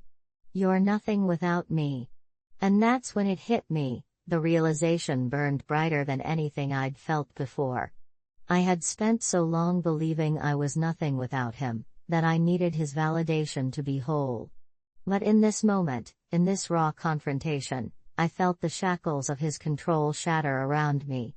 I was not just the girl he had manipulated, I was a woman rediscovering her strength. It was time to take action. I was ready to harness this newfound clarity and use it as a weapon. I had the power to expose him, not just to myself but to everyone in his carefully curated world. He had crafted a narrative where he reigned supreme, but I realized that I could rewrite that story, our story. The thought of Emily standing by my side filled me with determination. I could almost hear her laughter, feel her unwavering support echoing through my mind. Together, we could make him regret ever underestimating us. I wanted Derek to feel the very loneliness he had inflicted upon me, to face the emptiness of a world stripped of his facade. The plan began to take shape in my mind, crystallizing like a clear picture in a foggy room. I needed to gather evidence, text messages, voicemails, any trace of his cruel words and manipulative tactics, and I needed to do it fast. I imagined a confrontation that would leave him exposed and vulnerable, revealing the monster beneath the charming mask. Suddenly, I saw myself standing before a gathering of friends, the very people he had manipulated into believing his lies. I would unveil the truth, letting darkness spill into the light. The only way to eradicate a narcissist of the highest caliber was to shine the spotlight directly on him, and I was ready to take that step. As I turned to walk back into the party, I felt a surge of adrenaline rush through me. The shadows of uncertainty and self-doubt began to dissipate, replaced with a fierce determination. Derek would no longer be the puppeteer pulling my strings, he would face the consequences of his actions. With Emily's support and my resolve, I was no longer a victim, I was a warrior ready to wage war against the man who had tried to steal my light. As I stepped back into the party, I felt a smile dance on my lips, a predatory smile filled with purpose. I would make Derek pay, not out of spite but to reclaim the narrative he had woven around our lives. I was ready to step into the darkness and confront the narcissist of the highest caliber, and I would emerge victorious. I spent the next few days spiraling with excitement and anxiety, plotting every detail of the plan that would serve justice, not only to Derek but also to the countless others who had fallen victim to his charm. The scheme unfolded like a blueprint in my mind, each layer intricately designed to expose him in a way that would leave no room for denial or manipulation. The foundation of my plan hinged on concrete proof of his manipulative behavior. I contacted Emily, and together, we started documenting everything. We crafted a shared folder on Google Drive, a secret repository for our evidence. I gathered screenshots of all the text messages where Derek belittled me, where he flirted with other women while I languished in silence.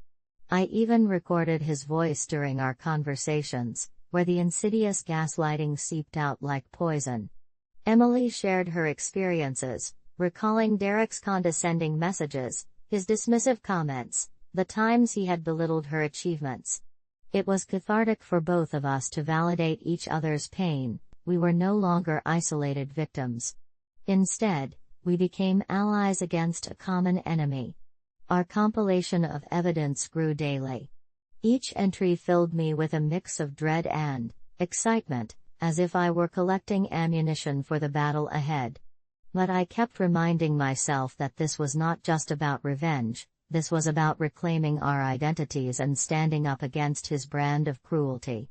Next, I set out to cultivate a network of allies. I reached out to mutual friends to gauge their perspectives about Derek, subtly steering conversations toward stories of his behavior.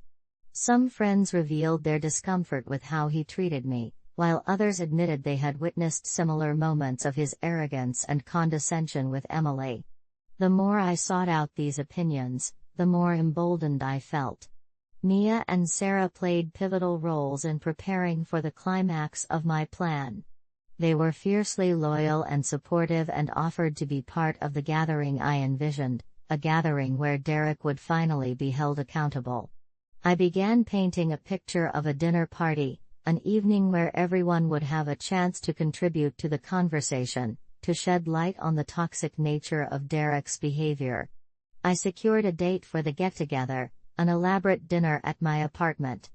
I meticulously planned the details, aiming to create an atmosphere that felt warm and inviting, yet charged with tension. I invited close friends who were already skeptical of Derek, those who had seen his true colors but hadn't had the opportunity to express their feelings in front of him. On the night of the dinner, the table was set to perfection, adorned with candles and delicate floral arrangements. But behind the facade of normalcy, I felt the weight of anticipation in the air.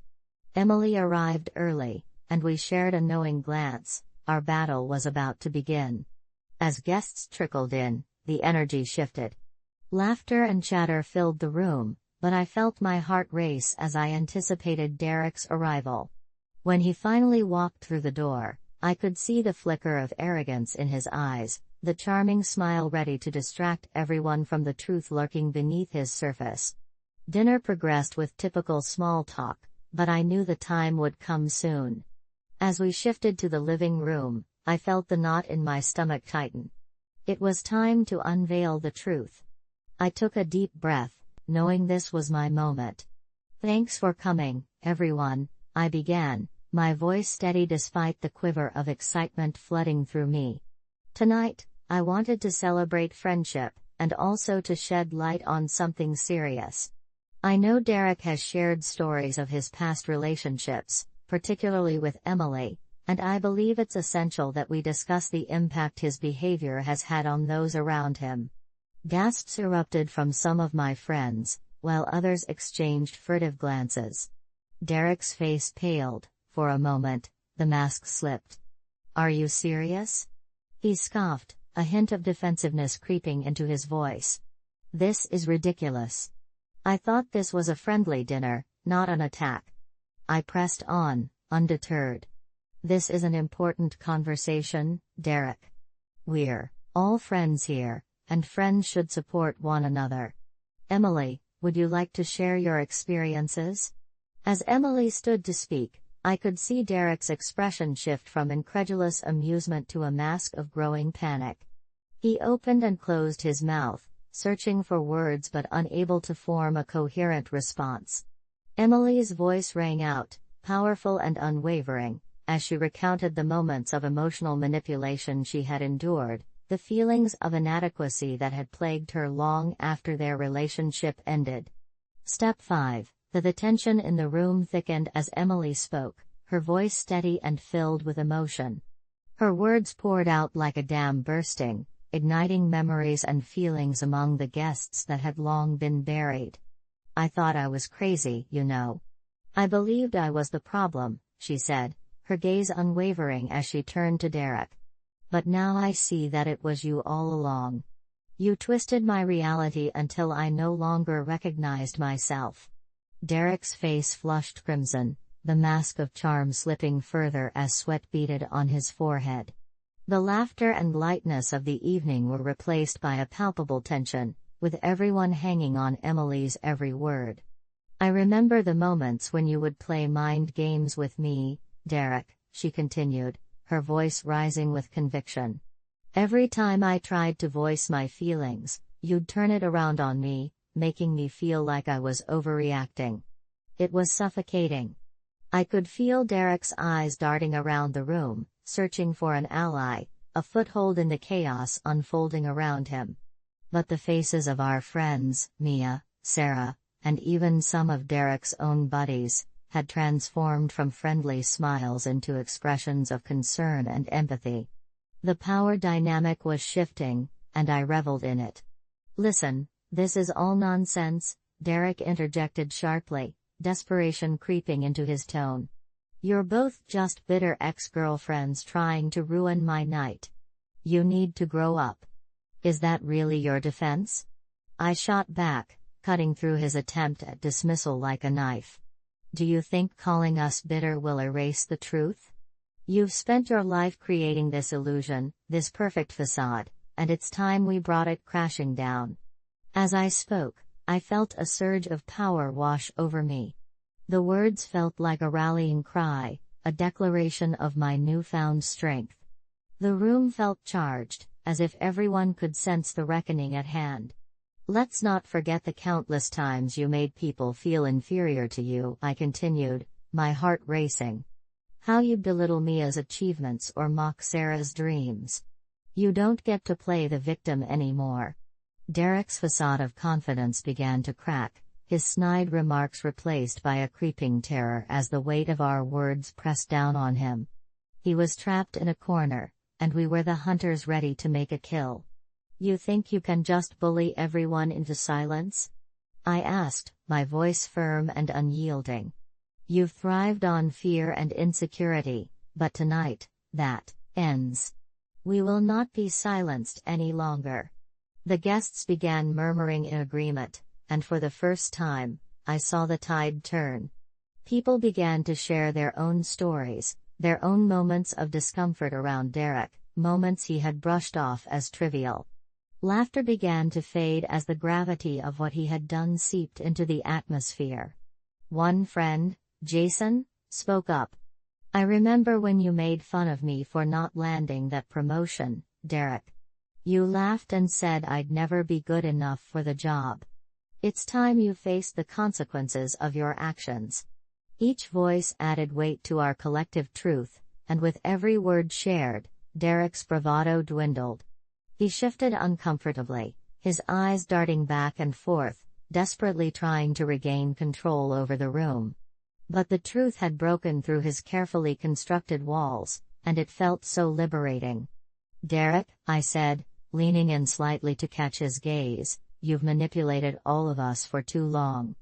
But this isn't just about revenge, it's about healing. It's about reclaiming our power and standing against the toxicity you represent.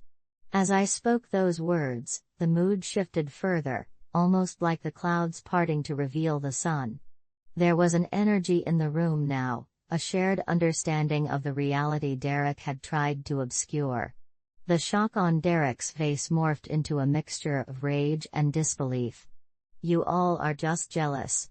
You can't blame me for your failures, he spat, desperately attempting to shift the narrative. But it was too late. The cracks in his facade were showing, and the unraveling had begun. Jealous? No, Derek. We're tired, I corrected him calmly.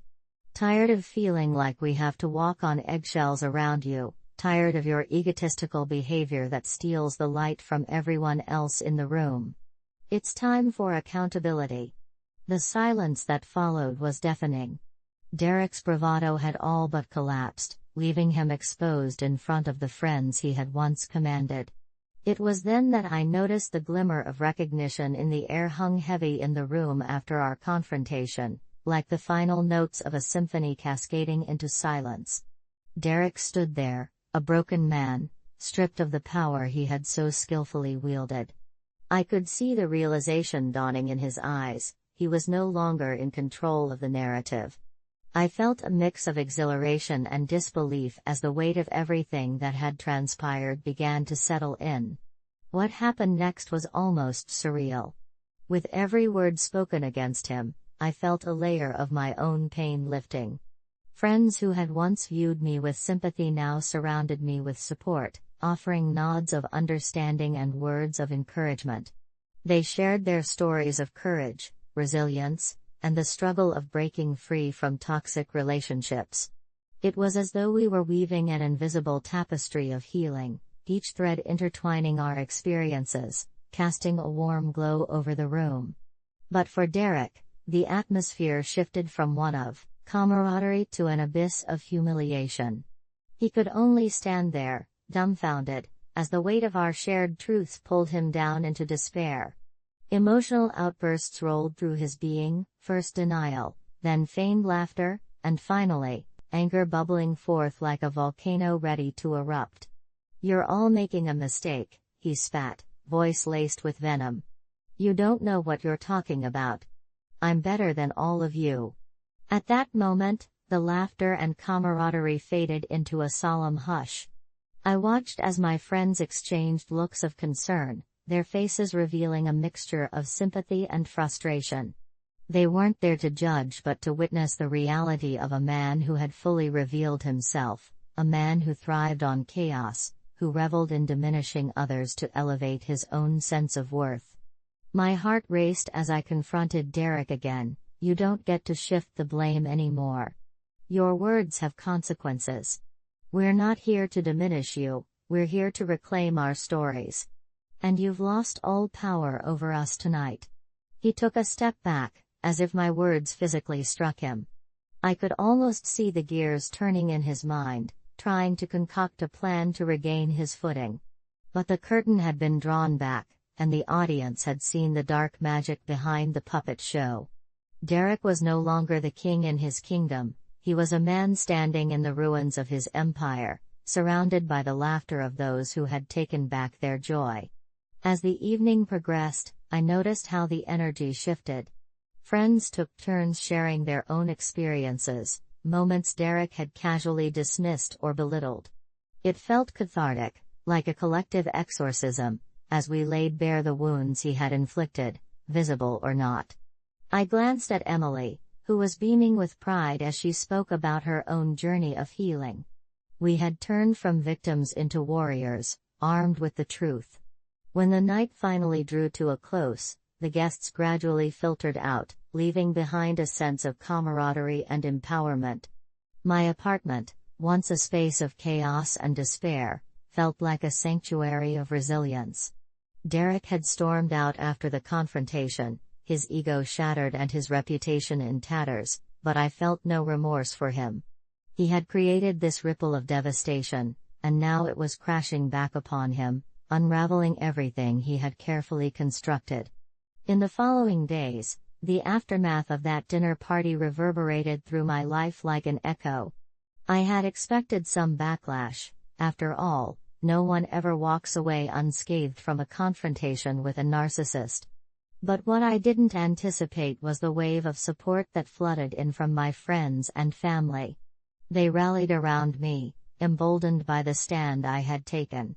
They sent messages, called to check in, and even shared their own experiences of overcoming toxic relationships, bolstering my belief that I had not just conquered Derek, but had also created a safe space for others to find their voices.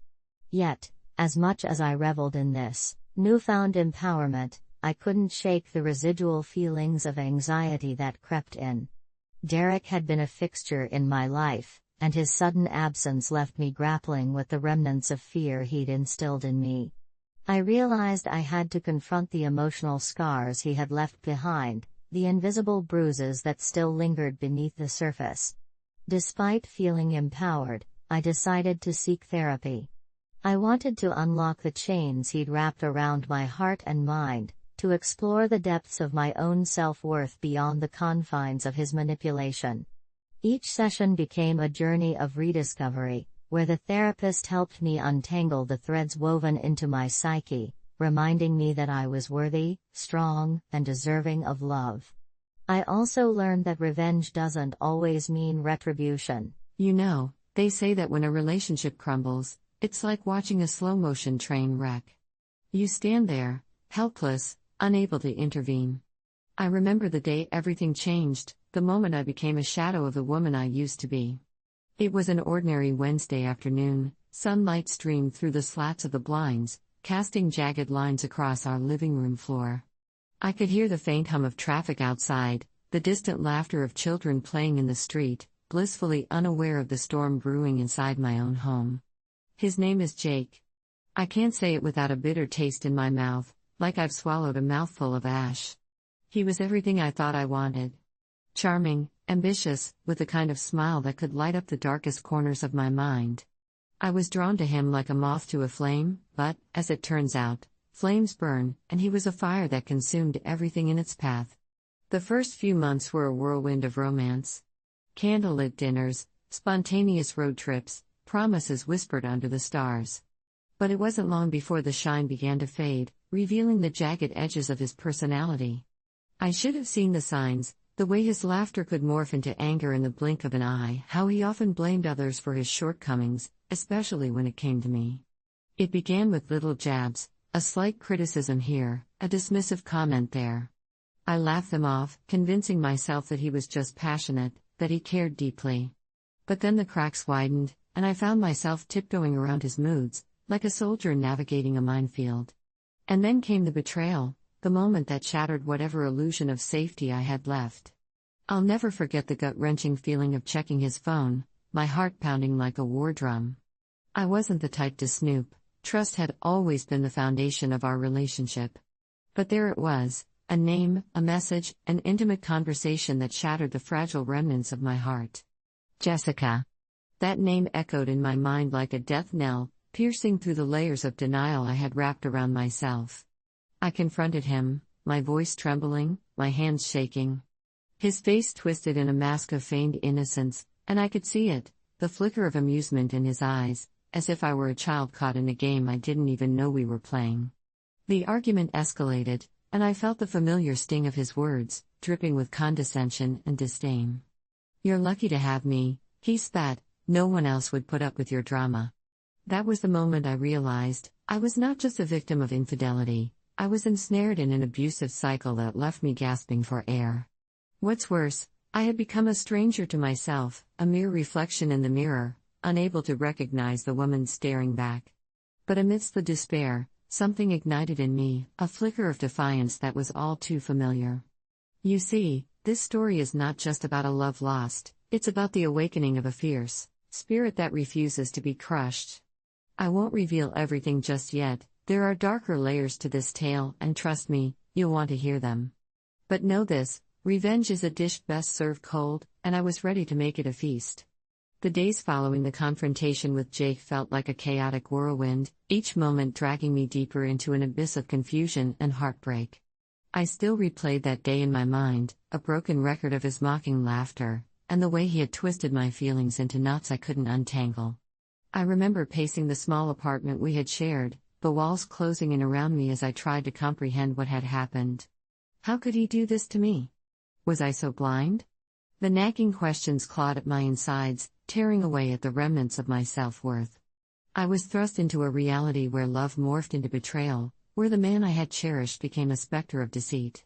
"You're lucky to have me," he had said, and those words echoed into the depths of my soul, a poison that seeped into my thoughts. I found myself caught in a sick cycle of disbelief. I would wake up each morning, momentarily free from the weight of betrayal, only to remember the messages I had seen, her flirty texts, the way they spoke about me in hushed tones, as if I was an afterthought in a story they were both writing. I started to document everything. I was the detective in my own tragic love story, piecing together clues that painted a picture I was both desperate to understand and terrified to believe. I discovered more, photos of them at coffee shops, arms draped around each other, smiles that could rival the fake ones Jake had given me in the good days. How had I not noticed how his phone buzzed more often when he was around her? Or how his laughter was more genuine with her than it ever was with me. Those realizations cut like a knife, each one another wound I had to carry. I remember sitting on the bathroom floor, tears streaming down my cheeks as I clutched my phone, the screen illuminated with evidence of my own heartbreak. I found myself returning to that same spot on the floor, day after day, feeling more like a prisoner in my own life. The flashes of anger were new to me, anger at him, at her, but mostly at myself for allowing it to happen. I would stare at my reflection in the bathroom mirror, searching for the woman I used to be, the one who laughed easily and danced freely without a ghost of betrayal lurking behind her. Instead, I saw someone shattered, fragments of my identity scattered like broken glass. And then, there was the ever-deafening silence. I began to notice how Jake's rage manifested when I refused to engage with him after the confrontation. His anger boiled over like a pot left to simmer for too long. I felt it in the weight of his presence, the way he would loom over me, demanding attention, as if I owed him my unwavering loyalty despite the reality of his infidelity. "You're being dramatic," he would say, dismissing my pain with a wave of his hand, and each dismissive word stung like a fresh slap in the face. I began to withdraw, step by step, night by night, feeling the energy drain from me as I became increasingly aware of the emotional manipulation surrounding me. I was fighting to survive in this toxic atmosphere, where my heartbreak was reduced to a mere annoyance. Confusion turned to anger, anger ignited an ember of rage. The idea of revenge simmered quietly, but it felt like a distant dream, something to hold on to as I grappled with the injustice of it all. The deeper I dug into his betrayal, the more I uncovered, a tangled web of lies that had been spun around my once innocent heart. Each new discovery felt like a fresh wound, reopening the scars I was desperately trying to heal. I started replaying every moment, every conversation we had, searching for signs I had missed, desperate to understand how I had ended up here.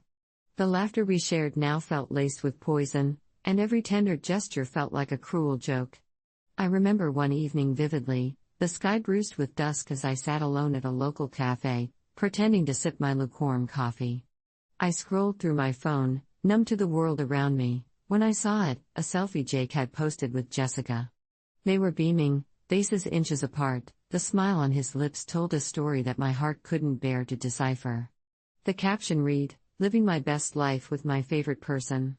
My stomach churned as embarrassment washed over me. I felt exposed, like I was standing naked in front of an audience while everyone pointed and laughed. I wasn't just the jilted lover, I was the punchline to a joke I had never asked to be a part of. Amidst that crushing humiliation, I felt the sting of isolation creeping in, wrapping around me like a suffocating blanket. Friends began to notice my withdrawn demeanor. I could see their concerned glances, their whispered conversations, but I couldn't bear to share my pain. I felt like a burden, and the shame of my situation chained me to silence. The happy hours turned into awkward meetings where I forced smiles while my insides rotted away. I felt like a ghost, drifting through the remnants of my social life while Jake continued to flaunt his new relationship, unbothered by the wreckage he had left behind. Jake's friends, once my friends too, began to side with him. When I shared snippets of my hurt, I was met with patronizing chuckles and reassurances that he's just a guy being a guy. Their dismissive tone ignited a fire within me, intensifying my sense of betrayal. I found myself yearning for the company of those who understood my pain, but instead, I was met with indifferent nods and pitying eyes. I felt like the villain in my own story, a pariah in a world that once embraced me. The isolation reached a peak when I decided to confront my best friend, Sarah. I confided in her about everything, hoping for a shred of support. But what I got instead was an uncomfortable silence, followed by her hesitant admonishment of my actions. "You shouldn't have gone through his phone," she said softly, as if I were the guilty party. I felt my heart sink, crushed under the weight of her judgment. It was as if the walls were closing in, trapping me in a reality where even my closest allies were turning their backs, leaving me to fend for myself in an endless night of despair. It was during one of those long nights, tossing and turning in bed, that I started to plot my revenge. I could feel the anger bubbling beneath the surface, the rage I had suppressed for so long finally forcing its way out. I envisioned the moment I would confront him, my fists clenched, my heart racing with the adrenaline of betrayal turned into power. But it would take time and cunning, I would need to be strategic. I needed something concrete, a way to turn the tables, a way to make them feel the weight of their actions. As the days turned into weeks, a plan began to form in my mind. I started to gather evidence, screenshots of their conversations, photos of their time together, anything I could use against him. With the flickering light of my laptop illuminating my darkened room, I felt a surge of purpose I hadn't experienced in months. I was no longer just a passive victim, I was a woman on a mission, and it felt exhilarating. The turning point came on an ordinary Friday night. I had been up late, scrolling through social media when I stumbled upon a post from Jake, shared publicly for the world to see. It was a photo of him and Jessica at a lavish party, their arms intertwined, grinning like they had just conquered the world. I could feel my heart drop into the pit of my stomach as I read the comments from his friends, lauding him for his catch. I was shaking with a mix of sorrow and rage, and I slammed my laptop shut, the sound echoing throughout the silent room. That's when it hit me like a thunderbolt. I was done being the punchline in their twisted little love story. I looked around my dimly lit space, the remnants of our shared life cluttered in corners, photos of happier times staring back at me. My eyes landed on something that sent a chill down my spine, the framed picture of us at the beach, full of laughter, capturing a moment when I actually believed in our love. In that instant, the memory of his last words seeped in, echoing like a taunting chorus in my mind, "You're lucky to have me." No, I was done feeling lucky. I would take back my power. I needed to show him that his actions had consequences, that I was not just some side character in their story. I was the protagonist, and it was time to write my own ending. Fueled by adrenaline, I sprang into action. I pulled out my phone, scrolling through the pictures I had saved. Each image I had collected felt like a tiny victory, a stepping stone towards my freedom. I meticulously organized the evidence, screenshots of his text exchanges, the photos of their outings, all the little moments he had shared publicly while he had me masked in the shadows.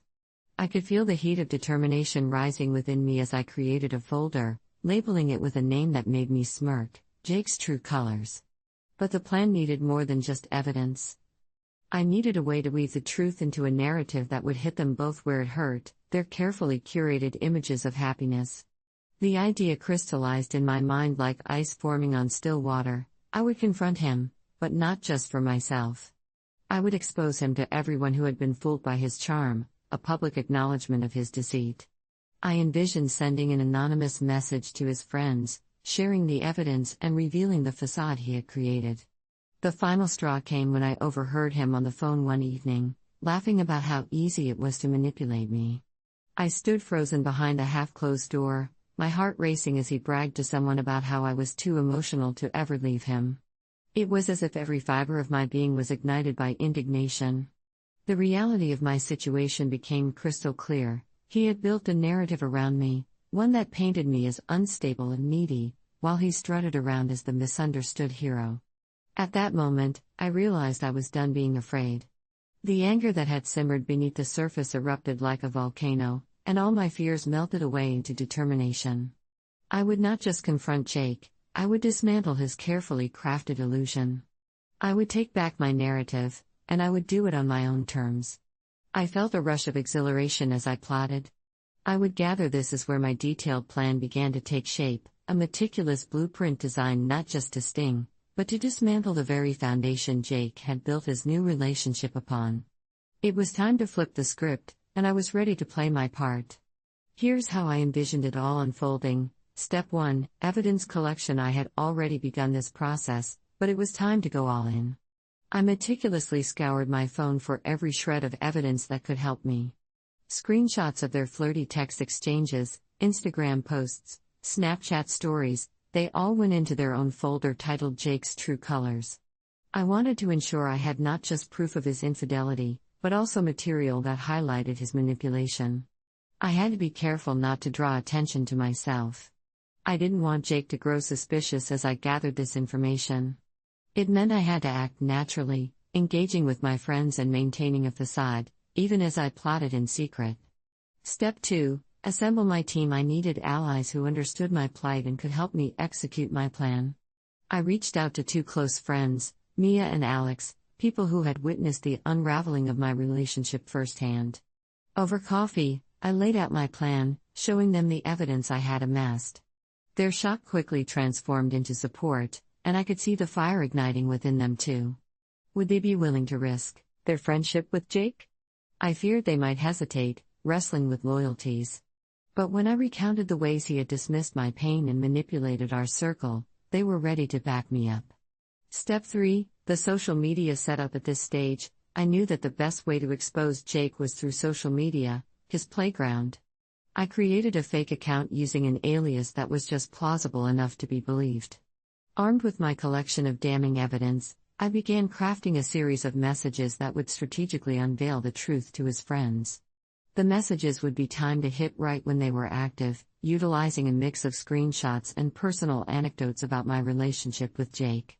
"Hey, I thought you all should know what your friend has been up to." I could almost hear his heart dropping when he realized it would be impossible to silence me. There was a risk of being unmasked. If Jake or Jessica managed to trace the account back to me, my entire plan could blow up in my face. I had to be cautious, carefully curating my posts and keeping my anonymity intact. Step 4, the confrontation. The next phase was the nerve-wracking confrontation. I decided I would wait for the weekend when he would be out with friends, soaking in the glow of his new relationship. I planned to show up at a bar where they often hung out, armed with my evidence, ready to unveil the truth not just to him, but to a crowd of people who had been deceived. When the moment came, I would create a commotion, drawing attention to myself.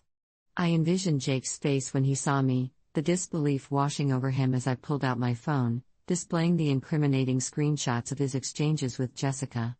"Is this who you wanted to be?" I would demand, my voice steady despite the tremor of rage bubbling within me. "This is who you really are." There was a chance he wouldn't react as I hoped.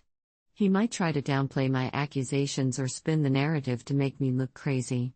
I had to prepare myself for every possible outcome, ensuring I could maintain control over the situation. Climax, the execution of revenge. The night arrived, thick with tension. I slipped into a black dress that hugged my figure, a symbol of my regained confidence.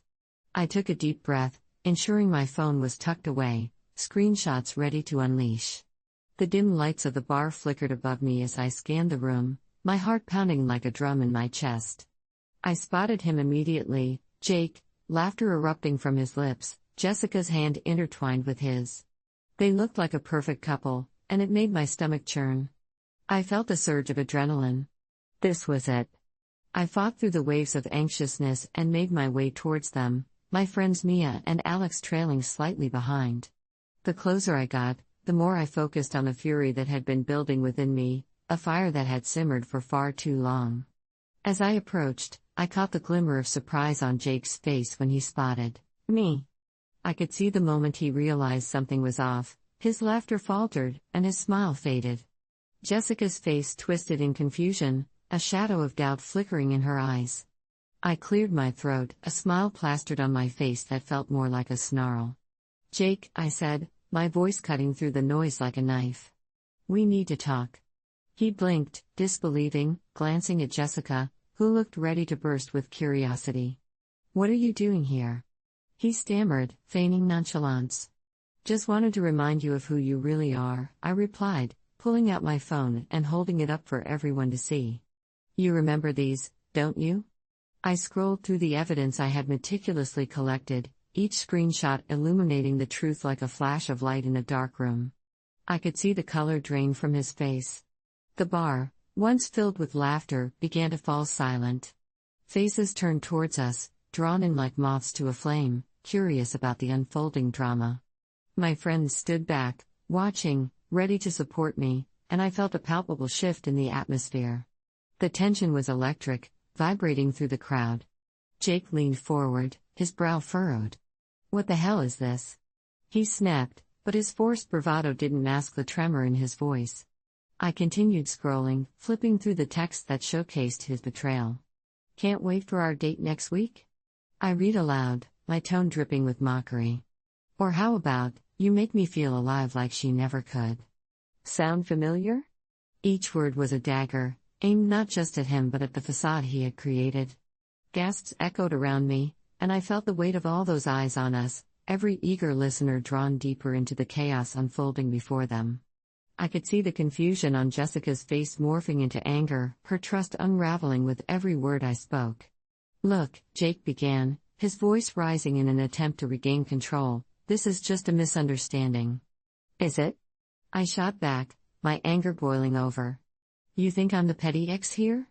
You've had me living in shadows while you paraded this lie around. You think I wouldn't find out?" My heart raced, but I pressed on, throwing every ounce of anguish I had bottled up back at him. "You're not just a liar, Jake. You're a coward." His face contorted, the anger within him flaring. The cacophony of shock and whispers erupted in the bar as I laid bare the truth, each revelation striking Jake like a tidal wave. The discomfort on his face was palpable, shifting from anger to bewilderment as he struggled to regain control of the narrative. I could see Jessica's eyes darting between us, the spark of doubt igniting her trust in him, and part of me relished the moment. The truth was a weapon, and I wielded it like a sword, cutting through the lies he had spun around us all. As the crowd began to murmur, I felt a sense of liberation washing over me, the years of fear and manipulation melting away like ice in the sun. The weight of my heartbreak felt lighter, replaced by the exhilarating rush of reclaiming my story. But in that moment of triumph, a dark realization pierced through the veil of my victory: the fallout wouldn't just affect him, it would ripple through our shared lives, dissecting friendships and revealing hidden loyalties. In the days that followed, the consequences began to unfold. Jake's rage erupted like a volcano, spewing venomous threats and desperate attempts to frame me as the instigator. "You're crazy. This is a false narrative," he shouted at me in a public confrontation the day after the bar incident, his face twisted in fury. But I stood my ground, my heart steady in the face of his wrath. I had unveiled his mask, I wouldn't let him put it back on. However, the reality began to shift like sand beneath my feet. Friends I thought were loyal started to distance themselves. Some unfollowed me on social media, while others sent me half-hearted messages asking for peace. It felt as though a rift had formed, a chasm that widened every time I heard laughter echoing from the group I had once felt a part of. Jake's influence was potent, he had filled their ears with his version of the narrative, a twisted tale that painted me as the villain in this saga. As I sat alone at home one evening, scrolling through the memories that lingered on my phone, I felt the shadows of isolation creep in again. The heavy cloak of loneliness wrapped around me, thicker than before. I had sought revenge, but now I was grappling with the emotional wreckage left in its wake. I found myself staring at the framed picture of us once again. The irony of it all didn't escape me. It was a reminder of who I had been, a woman that felt whole, loved, and cherished. The woman who was now an outcast. Surprisingly, it was during this time of solitude that I began to piece together what closure truly meant for me. Revenge had felt intoxicating, but it didn't fill the void of betrayal or mend the friendships that had splintered. I realized I didn't need to hold on to resentment, I could let it go. I began to channel my energy into healing instead, working out, journaling, attending therapy sessions where I could finally be heard without judgment. I surrounded myself with those who truly saw me for who I was, not who Jake had depicted. It was months later that I found myself unexpectedly running into Sarah, my best friend who had distanced herself after the fallout. In that moment, I was prepared for hostility, for her to return to the narrative Jake had spun, but instead, I felt a tremor of hope. She approached me, her head bowed, and with a shaky breath, she admitted, "I believed him, but I see it now. I should have stood by you." That moment of honesty touched a tender spot in my heart. I